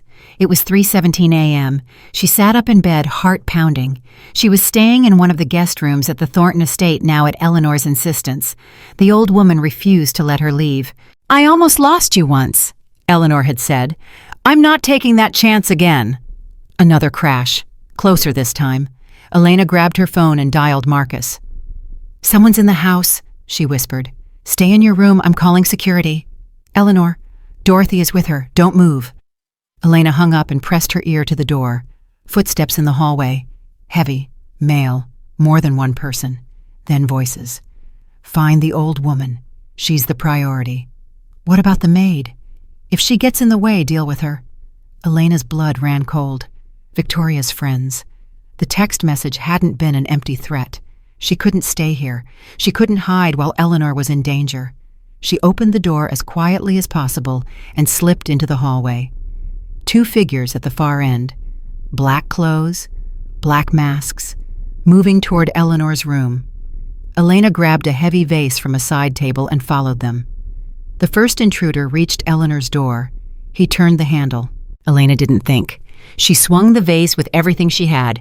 It connected with the back of his skull. He dropped like a stone. The second intruder spun around. "What the—" Elena swung again. He dodged, and the vase shattered against the wall. "You stupid little—" He lunged at her. Elena ducked under his arm and drove her elbow into his stomach. He doubled over, and she brought her knee up into his face. He staggered backward, blood streaming from his nose. "Who sent you?" Elena demanded. "Go to hell!" He pulled a knife. Elena's heart stopped. She had nothing left to fight with. No weapon, no plan. The man advanced blade gleaming in the dim light. "Victoria sends her regards," he said. He slashed at her. Elena jumped back the blade, missing her chest by inches. He slashed again and again. Elena kept retreating, looking desperately for something, anything to defend herself with. Her back hit the wall. Nowhere left to run. The man smiled. "End of the line, sweetheart." He raised the knife. A gunshot exploded through the hallway. The man's eyes went wide. He looked down at his chest at the red bloom spreading across his shirt. Then he collapsed. Marcus stood at the end of the hall, a pistol in his hands, his face white as chalk. "Are you okay?" he asked. Elena nodded, unable to speak. "There might be more of them. Get to my mother's room. Lock the door. Don't open it for anyone but me." Elena ran. She burst into Eleanor's room to find Dorothy standing in front of the bed, wielding a fireplace poker like a sword. "Elena, thank God. Lock the door. Now." Dorothy obeyed. Eleanor sat up in bed, her face pale, but her eyes sharp. "What's happening?" "Intruders, at least 2. Marcus is handling it." "Victoria. She sent them, or her friends did." Eleanor's jaw tightened. "That woman, even from prison, she's trying to destroy us." More gunshots from somewhere in the house. Elena flinched. "Marcus," she whispered. "He can take care of himself," Dorothy said. "Right now, we need to protect Mrs. Thornton." "With what, a poker? You have a better idea." Elena looked around the room. Her eyes landed on Eleanor's medical equipment. The oxygen tank. Heavy. Metal. Actually, Elena said, I might. At 3:34 a.m., the bedroom door shuddered. Someone was trying to break in. Ladies, a voice called through the wood. We just want to talk. Go away, Dorothy shouted. Can't do that. Our employer was very specific. The old woman comes with us. Over my dead body. That can be arranged. The door shuddered again. Wood splintered. Elena positioned herself in front of Eleanor's bed, oxygen tank raised like a club. When they come through, she said to Dorothy, aim for the head. I've never hit anyone in my life. First time for everything. The door burst open. 3 men rushed in. Elena swung the oxygen tank into the first one's face. He went down hard. Dorothy jabbed the poker at the second. He caught it, yanked it from her hands, and shoved her aside.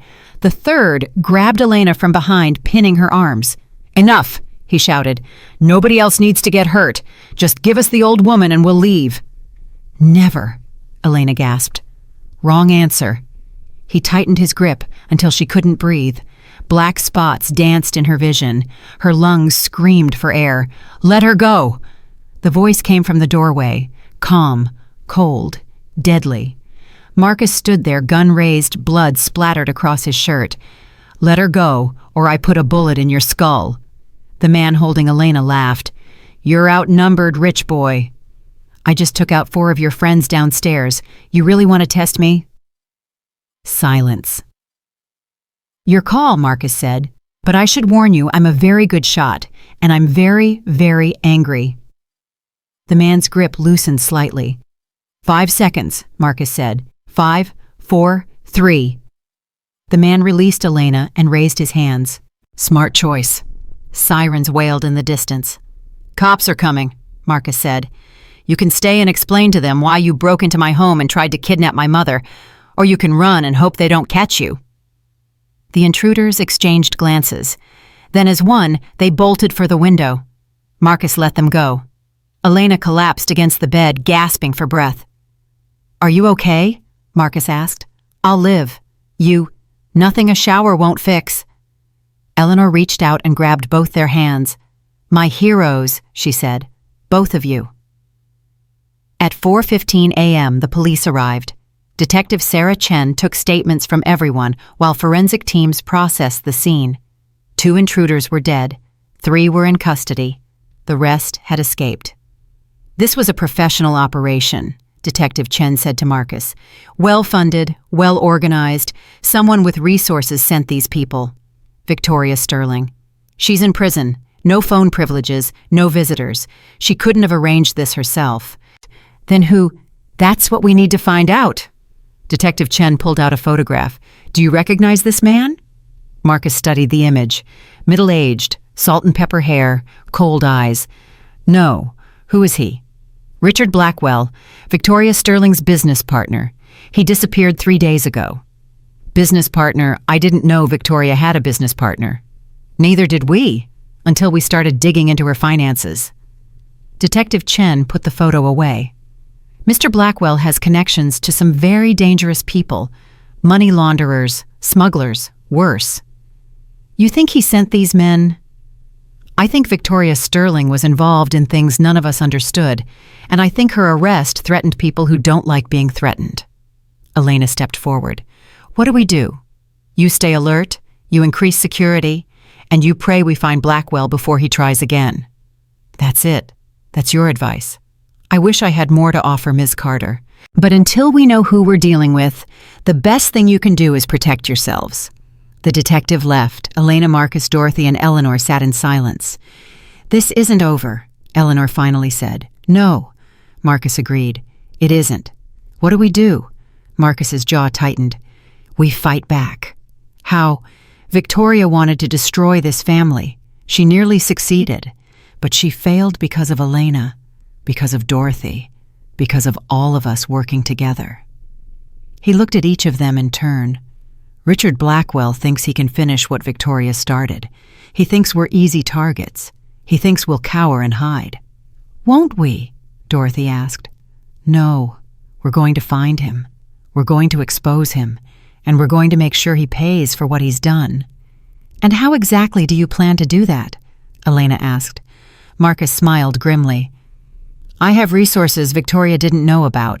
Contacts, information, people who owe me favors. You're going to war. I'm going to protect my family, whatever it takes." Elena held his gaze for a long moment. Then she nodded. "Then we're with you? All of us." Eleanor squeezed her hand. "Together." "Together," Dorothy echoed. Marcus nodded. "Together." The next morning at 8:30 a.m., Marcus made a phone call. "James, I need everything you can find on Richard Blackwell. Finances, associates, properties, everything." His lawyer hesitated. "Marcus, this is dangerous territory. Blackwell has connections to organized crime." "I'm aware. If he finds out you're investigating him. He already tried to kidnap my mother. I don't think it can get much worse." Silence on the line. "I'll see what I can find," James finally said. "But be careful. Men like Blackwell don't play by the rules." "Neither do I. Not anymore." At 10:15 a.m., Elena sat with Eleanor in the sunroom. The old woman was recovering well. Color had returned to her cheeks. Her appetite was improving. But there was something different about her now, a steel in her eyes that hadn't been there before. "You're thinking about something," Elena said. "I'm thinking about revenge." "Eleanor, don't Eleanor me. That woman tried to kill me. Her friends broke into my home and threatened my family. I'm entitled to some dark thoughts. Revenge won't make you feel better." "How do you know? Have you tried it?" Elena smiled despite herself. "I've thought about it. And I decided it wasn't worth it. The best revenge is living well, proving them wrong, being happy despite everything they did to destroy you." Eleanor was quiet for a moment. "You're very wise for someone so young. I learned from a good teacher. Your mother, you." Eleanor's eyes glistened. "Stop that. You'll make me cry." "Would that be so bad? At my age, I cry at commercials. I don't need encouragement." They sat in comfortable silence. "I want to do something," Eleanor finally said. "Like what? Something good, something that matters. I've spent so long being sick, being helpless, being a burden. I want to contribute." "You're not a burden. You never were." "That's kind of you to say, but I know what I've been, and I know what I want to be." "What's that?" "Useful, active, alive." Elena took her hand. "What did you have in mind?" Marcus mentioned a foundation, for caregivers, for people like you. He did. "I want to be part of it, not just as a name on the letterhead. I want to be involved. I want to meet the people we're helping. I want to make a difference." "That could be tiring. Your health..." "My health is fine. Better than it's been in years." Eleanor straightened in her chair. "I'm not dead yet, Elena, and I refuse to act like I am." Elena studied her for a long moment, the determination in her eyes, the fire that Victoria had tried so hard to extinguish. "Okay," Elena said. "Let's do it. Really, really. We'll talk to Marcus tonight. Start planning." Eleanor beamed. "Thank you, dear. Thank me when we've actually accomplished something." "I will. Count on it." At 2:47 p.m., Marcus received a phone call that changed everything. "Mr. Thornton, this is Detective Chen. We found Richard Blackwell." "Where?" "In a warehouse on the waterfront, dead." Marcus's blood ran cold. "Dead. Gunshot wound to the head. Execution style. Who killed him?" "We don't know yet, but we found something interesting at the scene." "What?" "A list. Names and addresses, including yours, and Elena Carter's." "What does that mean?" "It means Blackwell wasn't working alone. He was working for someone, and that someone didn't want him talking." Marcus sat down heavily. "So we're still in danger." "More than before. Whoever killed Blackwell is cleaning up loose ends. You and your family might be on that list." "What do you suggest?" "Increased security. Private protection if you can afford it, and Mr. Thornton. Don't trust anyone outside your immediate circle. There's a leak somewhere. That's the only way the intruders knew the layout of your house." The line went dead. Marcus stared at the phone. A leak. Someone inside the house was feeding information to their enemies. But who? At 5:30 p.m., Marcus called a meeting. Elena Dorothy Eleanor and the head of household security gathered in the study. "Someone in this house is a traitor," Marcus said. The words landed like bombs. "That's impossible," Dorothy said. "I've known everyone on staff for years." The intruders knew exactly where my mother's room was. They knew the security codes. They knew when the guards changed shifts. Maybe they researched. They knew things that aren't written down anywhere, things only someone inside would know. Silence. Elena's mind raced through possibilities. Who had access? Who had opportunity? Who had motive? "How many staff members have been hired in the last 3 years?" she asked. 17, Dorothy said. "Housekeepers, gardeners, kitchen staff." "During Victoria's time?" "Yes." "Then start there. Anyone she recommended, anyone she insisted on hiring." Marcus nodded slowly. "That makes sense. Victoria could have placed someone here years ago." "A sleeper agent," Elena said, waiting for the right moment. "But who and how do we find them?" Elena thought for a moment. "We set a trap." "What kind of trap?" "We feed false information to each suspect, something different for each one. Then we see which version leaks. That could take days, weeks. Do you have a better idea?" Marcus didn't. "Fine," he said. "We'll do it your way. But we increase security in the meantime. No one goes anywhere alone. No one leaves the property without permission." "Agreed." At 9:15 p.m., Elena couldn't sleep. She stood at her window staring out at the darkened grounds. Somewhere out there, someone wanted them dead. Someone with resources and connections and the willingness to kill. And somewhere inside this house, their enemy had an ally. A knock at her door made her jump. "It's me!" Marcus's voice called. She opened the door. He looked as exhausted as she felt.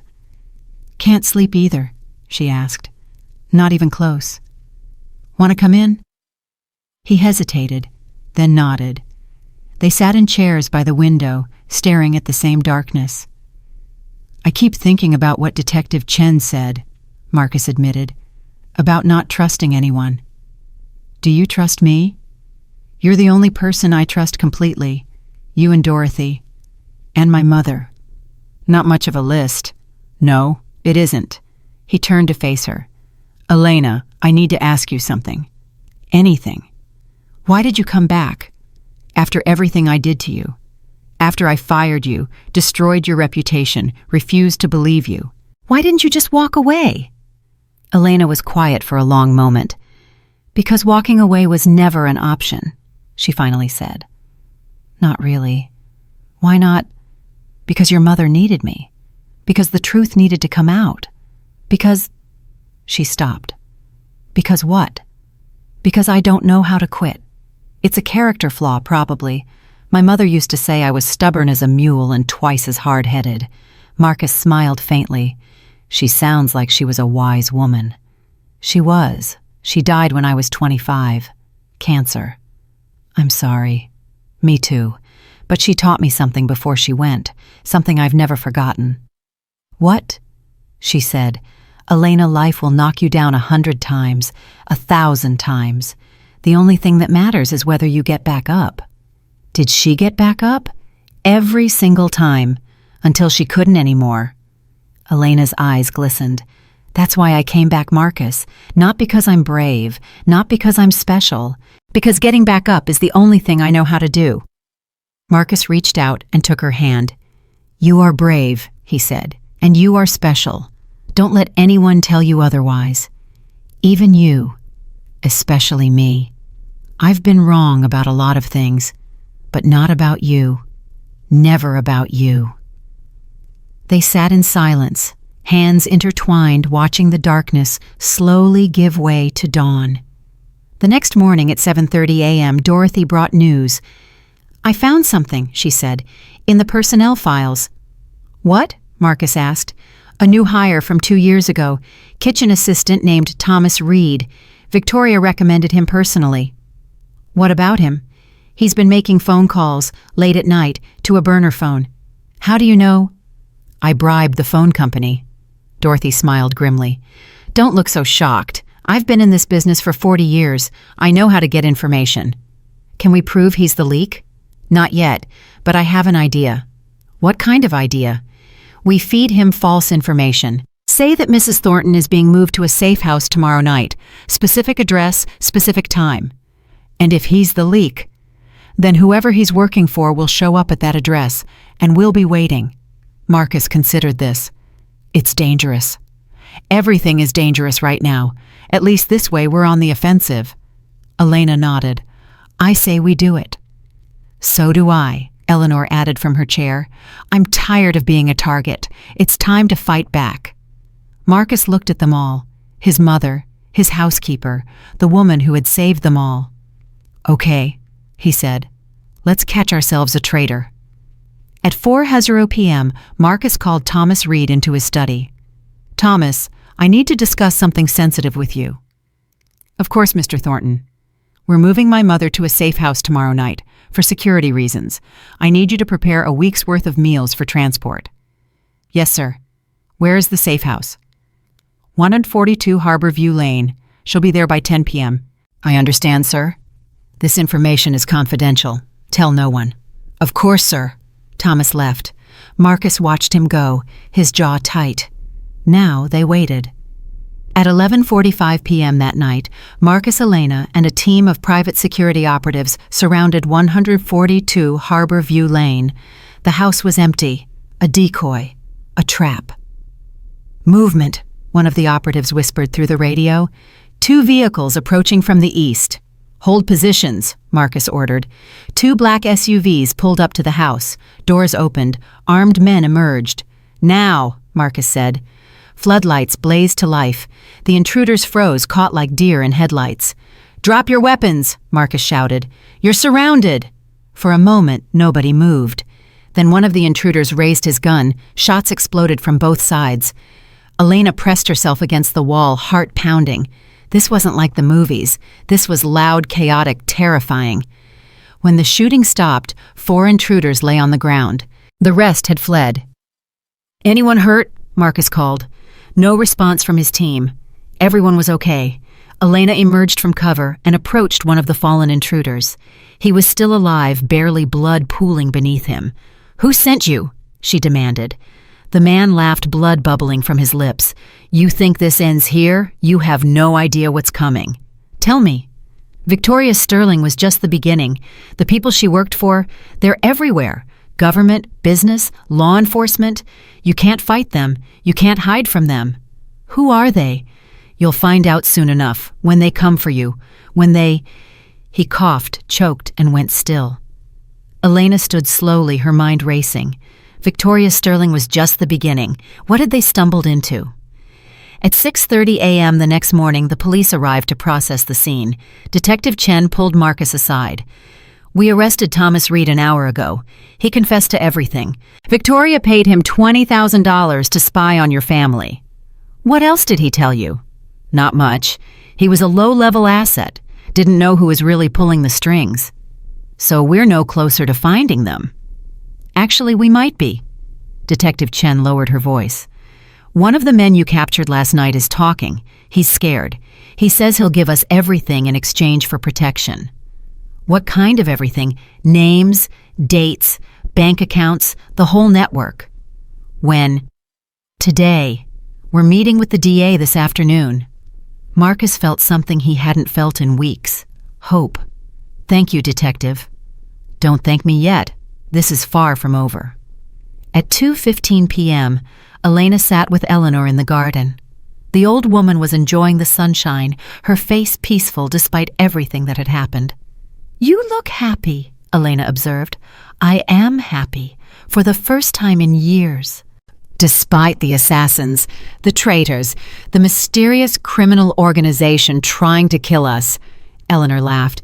Despite all of it, because I have you, I have Marcus, I have Dorothy, I have people who love me and fight for me. That's all that matters. It's the only thing that matters. Eleanor took her hand. Elena, I've been rich my whole life. I've had everything money can buy. And I can tell you none of it means anything without people to share it with.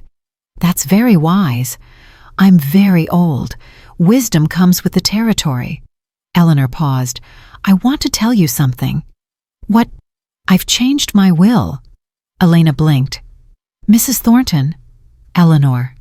Eleanor, you don't have to. I know I don't have to. I want to. When I die, half of everything I have goes to you. I can't accept that. You don't have a choice. It's already done. But why? Eleanor smiled. Because you're the daughter I never had. Because you saved my life. Because you deserve it. Tears spilled down Elena's cheeks. I didn't do any of this for money. I know. That's exactly why you deserve it. Elena couldn't speak. She just held Eleanor's hand and cried. At 5:45 p.m., Detective Chen called with news. The informant talked. We have names, addresses, everything. Who's behind all this? A man named Alexander Harrington. Old money, old power. Victoria Sterling was his protege. Harrington? The shipping magnate? The same. He's been running a criminal empire for decades. Money laundering, human trafficking, murder. Victoria was going to be his ticket into legitimate society, your family's wealth and reputation. And when she got caught, he tried to clean up the mess. First Blackwell, then you.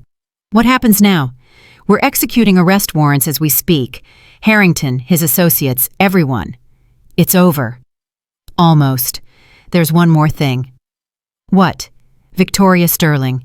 She's agreed to testify against Harrington in exchange for a reduced sentence.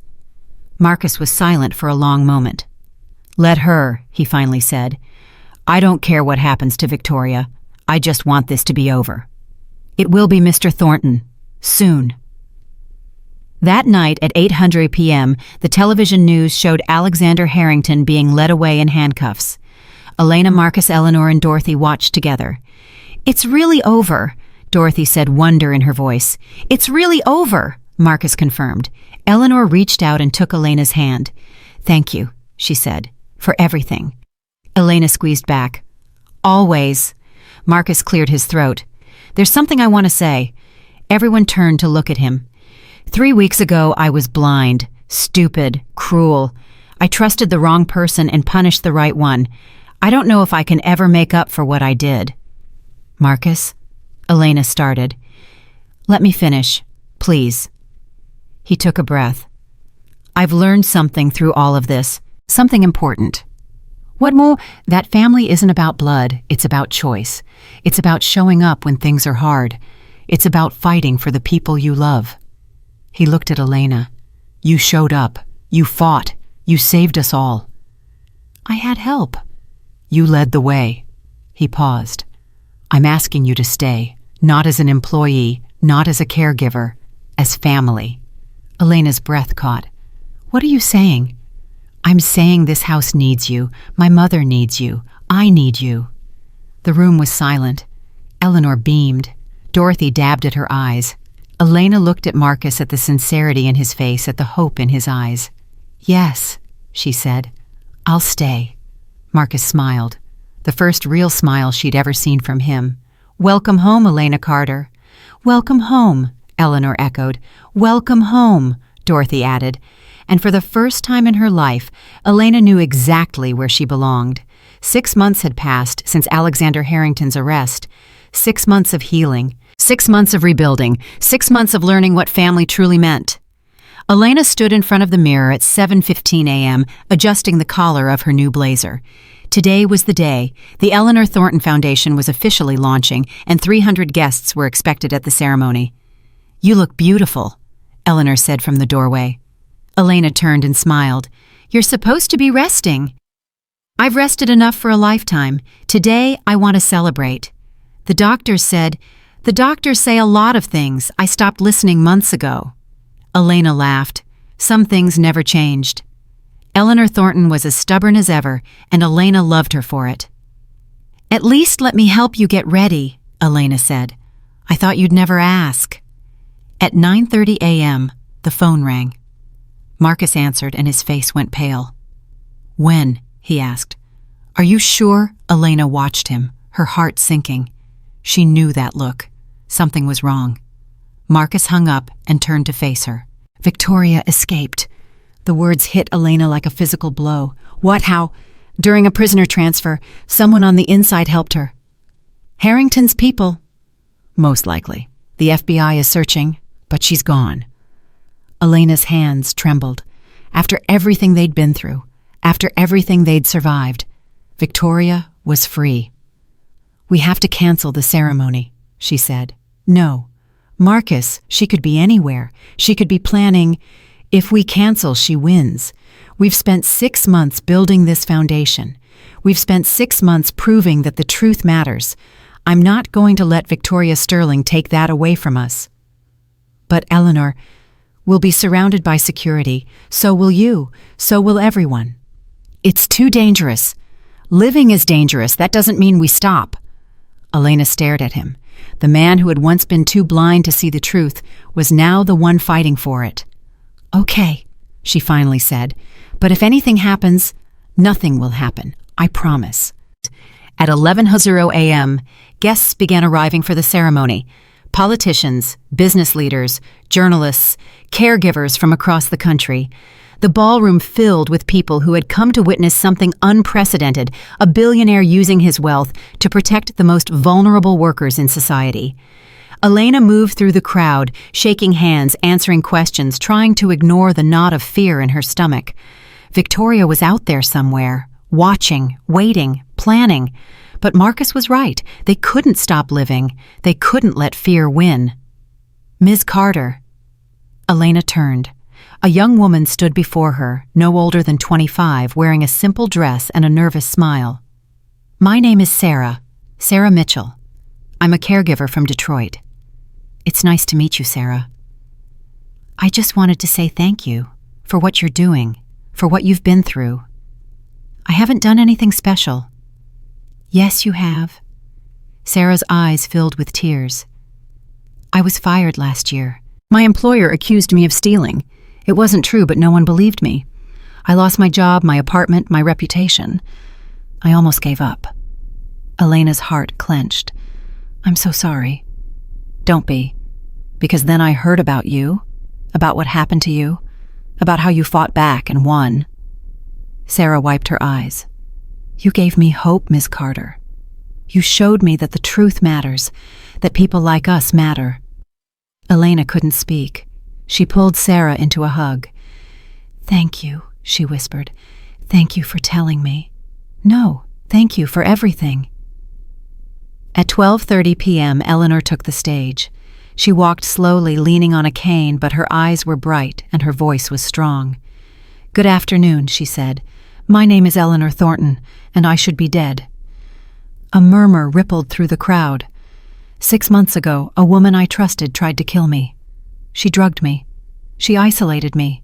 She would have murdered me if not for one person, a person who had every reason to walk away, a person who had been wronged by my family, dismissed by my son, thrown away like garbage. Eleanor's eyes found Elena in the crowd. That person is Elena Carter, and she saved my life. Applause erupted. Elena felt her face flush. Elena didn't save me because she was paid to, Eleanor continued. She didn't save me because she expected a reward. She saved me because that's who she is, a woman who does the right thing even when it costs her everything. This foundation exists because of her. Every dollar we raise, every caregiver we protect, every life we change, it all goes back to one woman's courage, one woman's integrity, one woman's refusal to let evil win. Eleanor raised her glass. To Elena Carter, the daughter I never had, the hero I didn't deserve. 300 people raised their glasses. To Elena Carter. Elena wiped tears from her eyes. She'd spent her whole life being invisible, being dismissed, being told she was nothing. And now 300 people were toasting her name. At 1:15 p.m., Marcus gave his speech. 3 years ago, I made a terrible mistake, he began. I trusted the wrong woman and punished the right one. I believed a beautiful lie because it was easier than facing an ugly truth. He paused, letting the words sink in. Victoria Sterling manipulated me. She manipulated my mother. She manipulated everyone around her, and I let her. Because I was too proud, too blind, too comfortable. Elena Carter tried to tell me the truth. I fired her for it. I threw her out of my home, destroyed her reputation, and nearly cost my mother her life. His voice cracked slightly. I can never undo what I did. I can never take back the pain I caused. But I can try to make it right. I can use my wealth and my platform to protect people like Elena. People who tell the truth even when no one believes them. People who do the right thing even when the world punishes them for it. That's what this foundation is about. Not charity, not image, justice. Because the truth should never be silenced, and the people who speak it should never stand alone. The applause that followed was thunderous. At 2:00 p.m., everything fell apart. Elena was talking to a group of journalists when her phone buzzed. A text from an unknown number. "Did you miss me?" Her blood ran cold. Another text. A photograph this time. "Eleanor taken from behind at this event less than an hour ago. I'm closer than you think." Elena's head snapped up. She scanned the crowd, heart pounding. Hundreds of faces. Any one of them could be Victoria. Any one of them could be working for her. She pushed through the crowd toward Marcus. "She's here," Elena whispered urgently. "Victoria is here." Marcus's face went white. "Are you sure?" Elena showed him the texts. "Get my mother," Marcus said. "Get her to the safe room, now." "What about you?" "I'm going to find Victoria." "Marcus, no. Let security handle it." "Security didn't stop her from getting in. I have to do this myself." "Then I'm coming with you." "Elena, I'm coming. Don't argue." Marcus looked at her for a long moment. Then he nodded.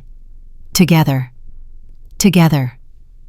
At 2:15 p.m., Elena and Marcus slipped away from the main event.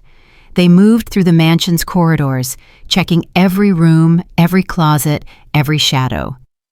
"She could be anywhere," Elena said. "She'll go for my mother.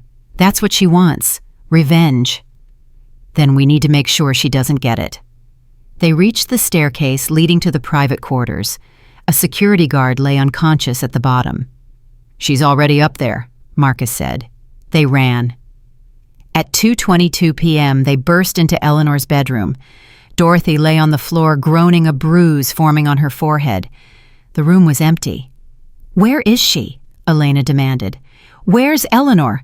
"Victoria took her," Dorothy gasped. "Toward the roof." Marcus was already running. Elena helped Dorothy to her feet. "Call the police. Tell them Victoria Sterling has a hostage." "What about you?" "I'm going after them." "Elena, she's dangerous." "I know. I've known from the beginning." Elena ran after Marcus. At 2:28 p.m., they reached the rooftop access door. Marcus tried the handle. Locked from the inside. "Stand back," he said. He kicked the door once, twice, 3 times. It burst open. Victoria stood at the edge of the roof, one arm wrapped around Eleanor's frail body, the other holding a gun. "Stop right there," Victoria said. "One more step and I push her over." Marcus and Elena froze. "Let her go, Victoria," Marcus said. "This doesn't end well for you either way." "You're right. It doesn't. Because you destroyed my life. You took everything from me. My freedom, my future, my dignity. You destroyed yourself. Every lie you told, every person you hurt, that was your choice." "My choice?" Victoria laughed bitterly. "You think I had a choice? You think I wanted to be this way? Everyone has a choice. Easy to say when you're born with a silver spoon in your mouth, when you've never gone hungry, when you've never had to fight for every scrap of respect. That doesn't justify what you did. I'm not asking for justification. I'm asking for acknowledgement. I'm asking you to see me, really see me. I see you, Victoria. I see a woman who could have been anything, could have done anything, but chose to destroy instead of build. Because building takes too long, and I was tired of waiting." Victoria's grip on Eleanor tightened. "I loved you, Marcus. In my own way, I really did. You don't know what love is." "Maybe not. But I know what hate is. And right now, I hate you enough to take everything from you, just like you took everything from me." Elena stepped forward. "Victoria." Victoria's eyes snapped to her. The worthless maid, still here, still fighting. "Still standing," Elena said, "which is more than you'll be able to say when this is over." Brave words for someone with no weapons. "I don't need weapons. I never did." "Then what do you have?" "The truth, the same thing I've always had." Victoria's laugh was hollow. "The truth. What good did the truth ever do anyone? It brought me here. It exposed you. It saved Eleanor once, and it'll save her again." "How?" "By talking me to death. By reminding you of something you've forgotten." "What's that?" "That you're not a monster. Not really. You're a person who made terrible choices, a person who convinced herself that cruelty was strength. But underneath all that armor, you're just scared. Scared of being powerless. Scared of being forgotten. Scared of being exactly what you've become." Victoria's hand trembled slightly. "Shut up." "You could have been different. You could have used your intelligence, your determination, your ambition for something good. Instead, you chose fear, and fear made you into this." I said, "Shut up. It's not too late, Victoria, even now, even after everything. You can choose differently." "It is too late. Don't you understand? I've done too much. There's no coming back from this." "There's always a way back, but only if you take the first step." Victoria stared at Elena. Her eyes glistened with something that might have been tears. "Why?" she whispered. "Why are you trying to save me after everything I did to you? Because that's who I am. Because I don't know how to be any other way. Because even you deserve a chance to be better." Silence stretched between them. Victoria's grip on Eleanor loosened slightly. "You really believe that, don't you?" Victoria said. "With everything I have." For one long moment, Victoria's mask crumbled. Elena saw the broken woman underneath the scared girl who had learned that the world was cruel and decided to be crueler. Then the moment passed. Victoria's face hardened. "It's too late for me," she said, "but at least I can take you all with me." She raised the gun. Marcus lunged. The shot rang out. Elena screamed. But it wasn't Eleanor who fell. It was Victoria. She crumpled to the ground, the gun clattering away from her hand. Blood spread across her chest. Behind her stood Dorothy, holding the security guard's pistol, her hands shaking violently. "I couldn't let her hurt anyone else," Dorothy said, her voice barely a whisper. "I couldn't let her win." Eleanor collapsed into Marcus's arms, sobbing. Elena rushed to Victoria's side. The woman's eyes were glazing over. Blood bubbled from her lips. "Elena," Victoria gasped, "don't try to talk. I'm sorry. I'm sorry for everything. I know. I wanted to be someone who mattered. You mattered, Victoria. You just chose the wrong way to show it." A tear slid down Victoria's cheek. Maybe next time, I'll choose differently." "Maybe you will." Victoria smiled faintly. Then her eyes closed, and she was gone. Elena sat back, breathing hard. It was over. Finally, truly over. At 3:45 p.m., the police arrived and took statements. Victoria Sterling was pronounced dead at the scene. Dorothy was cleared of all charges. It was ruled self-defense. Eleanor was taken to the hospital for observation, but released that same evening. The foundation ceremony was cut short, but the message had already been sent. 300 people had witnessed the launch of something meaningful, something that would outlast the tragedy of this day. At 7:00 p.m., Elena sat alone in the garden. The sun was setting, painting the sky in shades of orange and gold. She should have felt victorious. She should have felt relieved. Instead, she felt empty. Victoria was dead. The woman who had tormented her, threatened her, tried to destroy everything she loved, gone. But there was no satisfaction in it, only sadness. "Mind if I join you?" Elena looked up. Marcus stood nearby, hands in his pockets, looking as exhausted as she felt. "Please." He sat beside her. "How's your mother?" "Resting. Dorothy is with her. She's shaken, but okay." "And you?" Marcus was quiet for a moment. I keep thinking about what you said to Victoria, on the roof, about her not being a monster. You think I was wrong? No, I think you were the only person who ever tried to see her as human. She was human. That's what made her dangerous. And what made you try to save her anyway? Elena considered the question. Because I've seen what happens when people are treated like monsters. They become what everyone expects them to be. Victoria spent her whole life being told she was worthless. She believed it. And she built her entire identity around proving that worthlessness was power. That doesn't excuse what she did. No, it doesn't. But it explains it. An explanation is the first step toward prevention. Is that what the foundation is for prevention? It's what I want it to be. I don't just want to help caregivers who've been wronged. I want to create a world where they're never wronged in the first place, where people see them as human, where their word carries weight. That's a big goal. I have time, and I have resources now. She looked at him. I have you. Marcus smiled faintly. You've always had me. You just didn't know it. Did you know it? Not until it was almost too late. They sat in comfortable silence. Elena, there's something I need to tell you, Marcus said. What? I've been thinking about the future, about what I want, about who I want to be. And I want to be better, better than my father was, better than I've been. I want to build something that matters, something that lasts. The foundation matters. It does, but I want more than that. What do you mean? Marcus turned to face her fully. I want a family, a real family, not the kind my parents had cold and distant and held together by obligation. I want something warm, something true. Elena's heart beat faster. Marcus, I'm not asking for anything, not yet. I know I have a lot to prove. I know I haven't earned your trust, not fully. But I want you to know that when I look at my future, you're in it. You're the center of it. You barely know me. I know enough. I know you're brave and kind and stubborn and good. I know you make me want to be better. I know that every day I spend with you feels like a day worth living. Tears spilled down Elena's cheeks. I don't know what to say. Don't say anything, not now. Just know that when you're ready, if you're ever ready, I'll be here.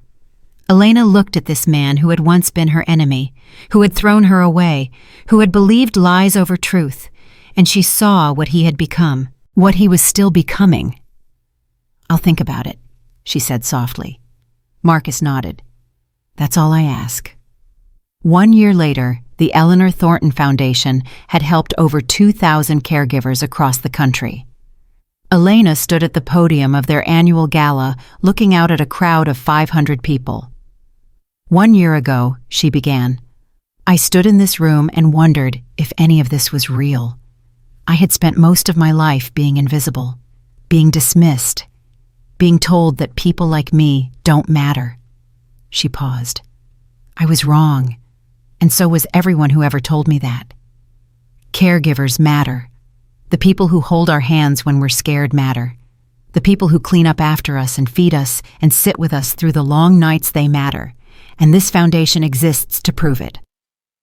In the past year, we've provided legal assistance to 800 workers who were wrongfully terminated. We've funded education for 300 aspiring nurses. We've lobbied for legislation protecting domestic workers in 12 states. But more than that, we've changed the conversation. We've shown the world that caregivers are not invisible, that their voices deserve to be heard, that their truth deserves to be believed. Elena's eyes found Eleanor in the front row. The old woman was beaming healthier and happier than she'd ever been. I want to thank the woman who made all of this possible. Not me. Eleanor Thornton, the woman who took a chance on a scared young nurse with nothing but a dream. The woman who treated me like family when I had none. The woman who taught me that love is not about blood, it's about choice.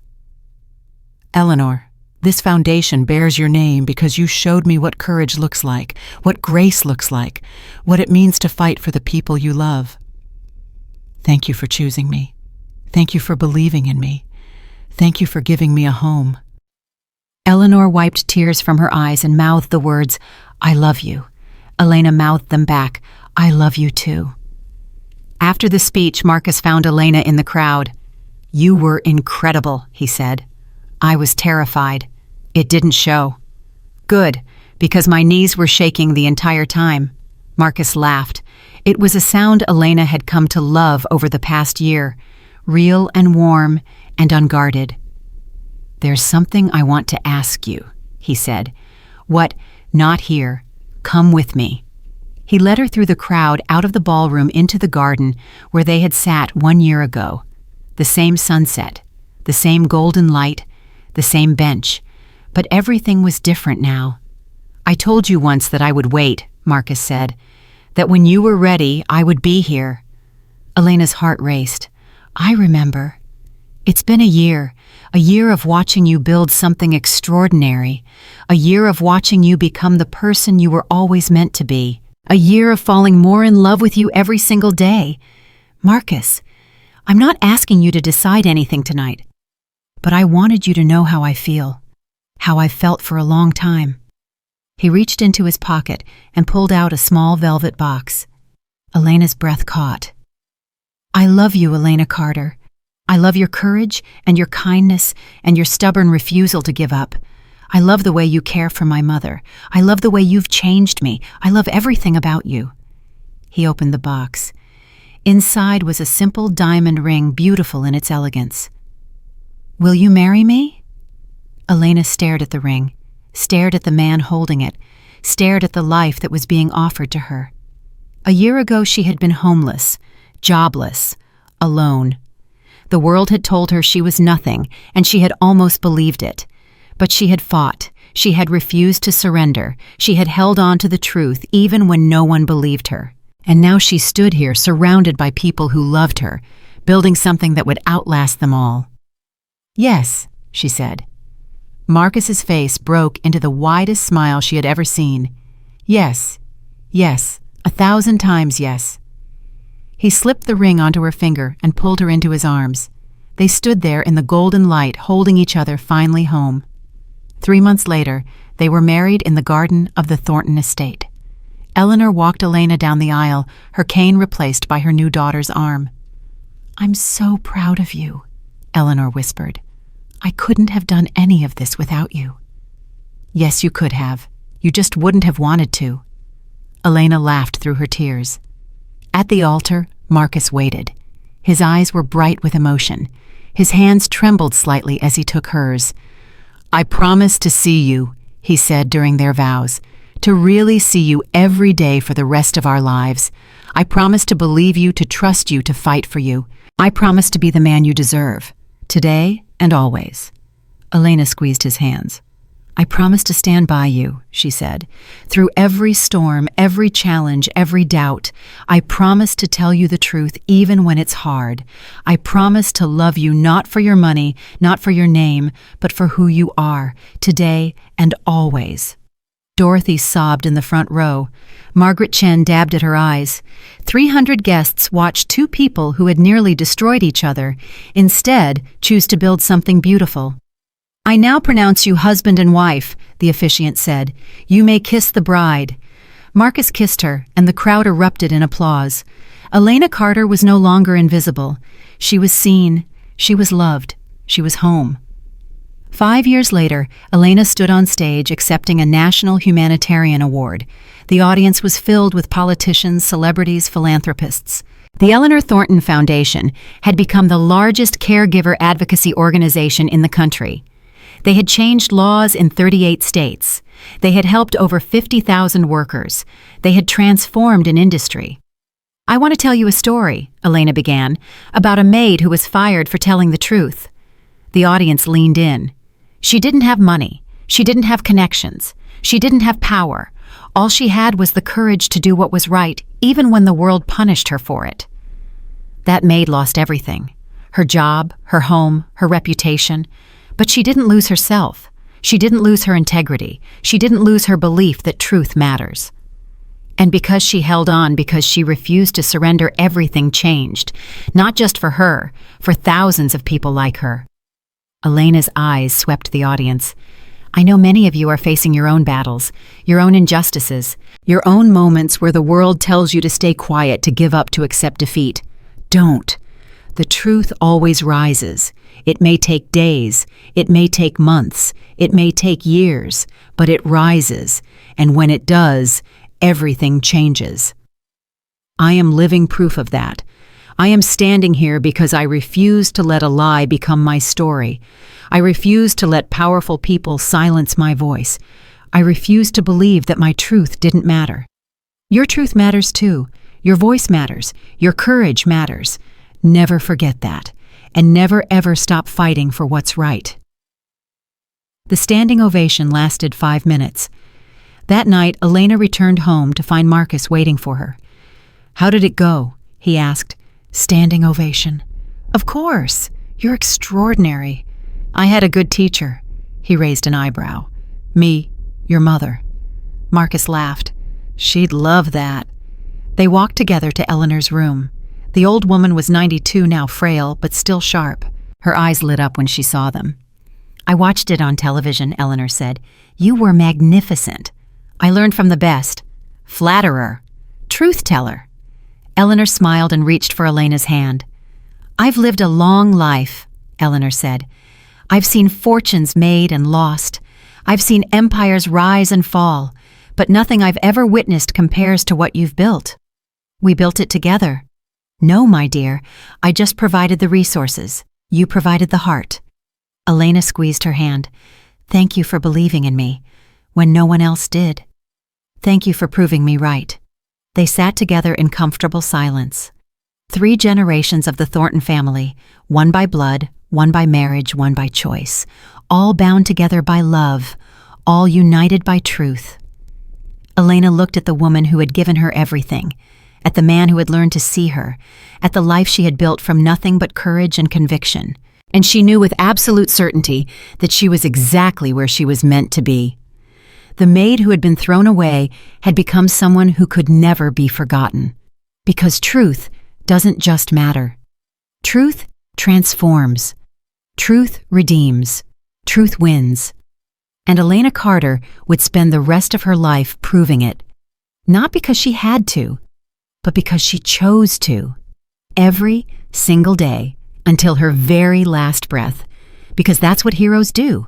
They choose again and again and again, and in choosing they change the world.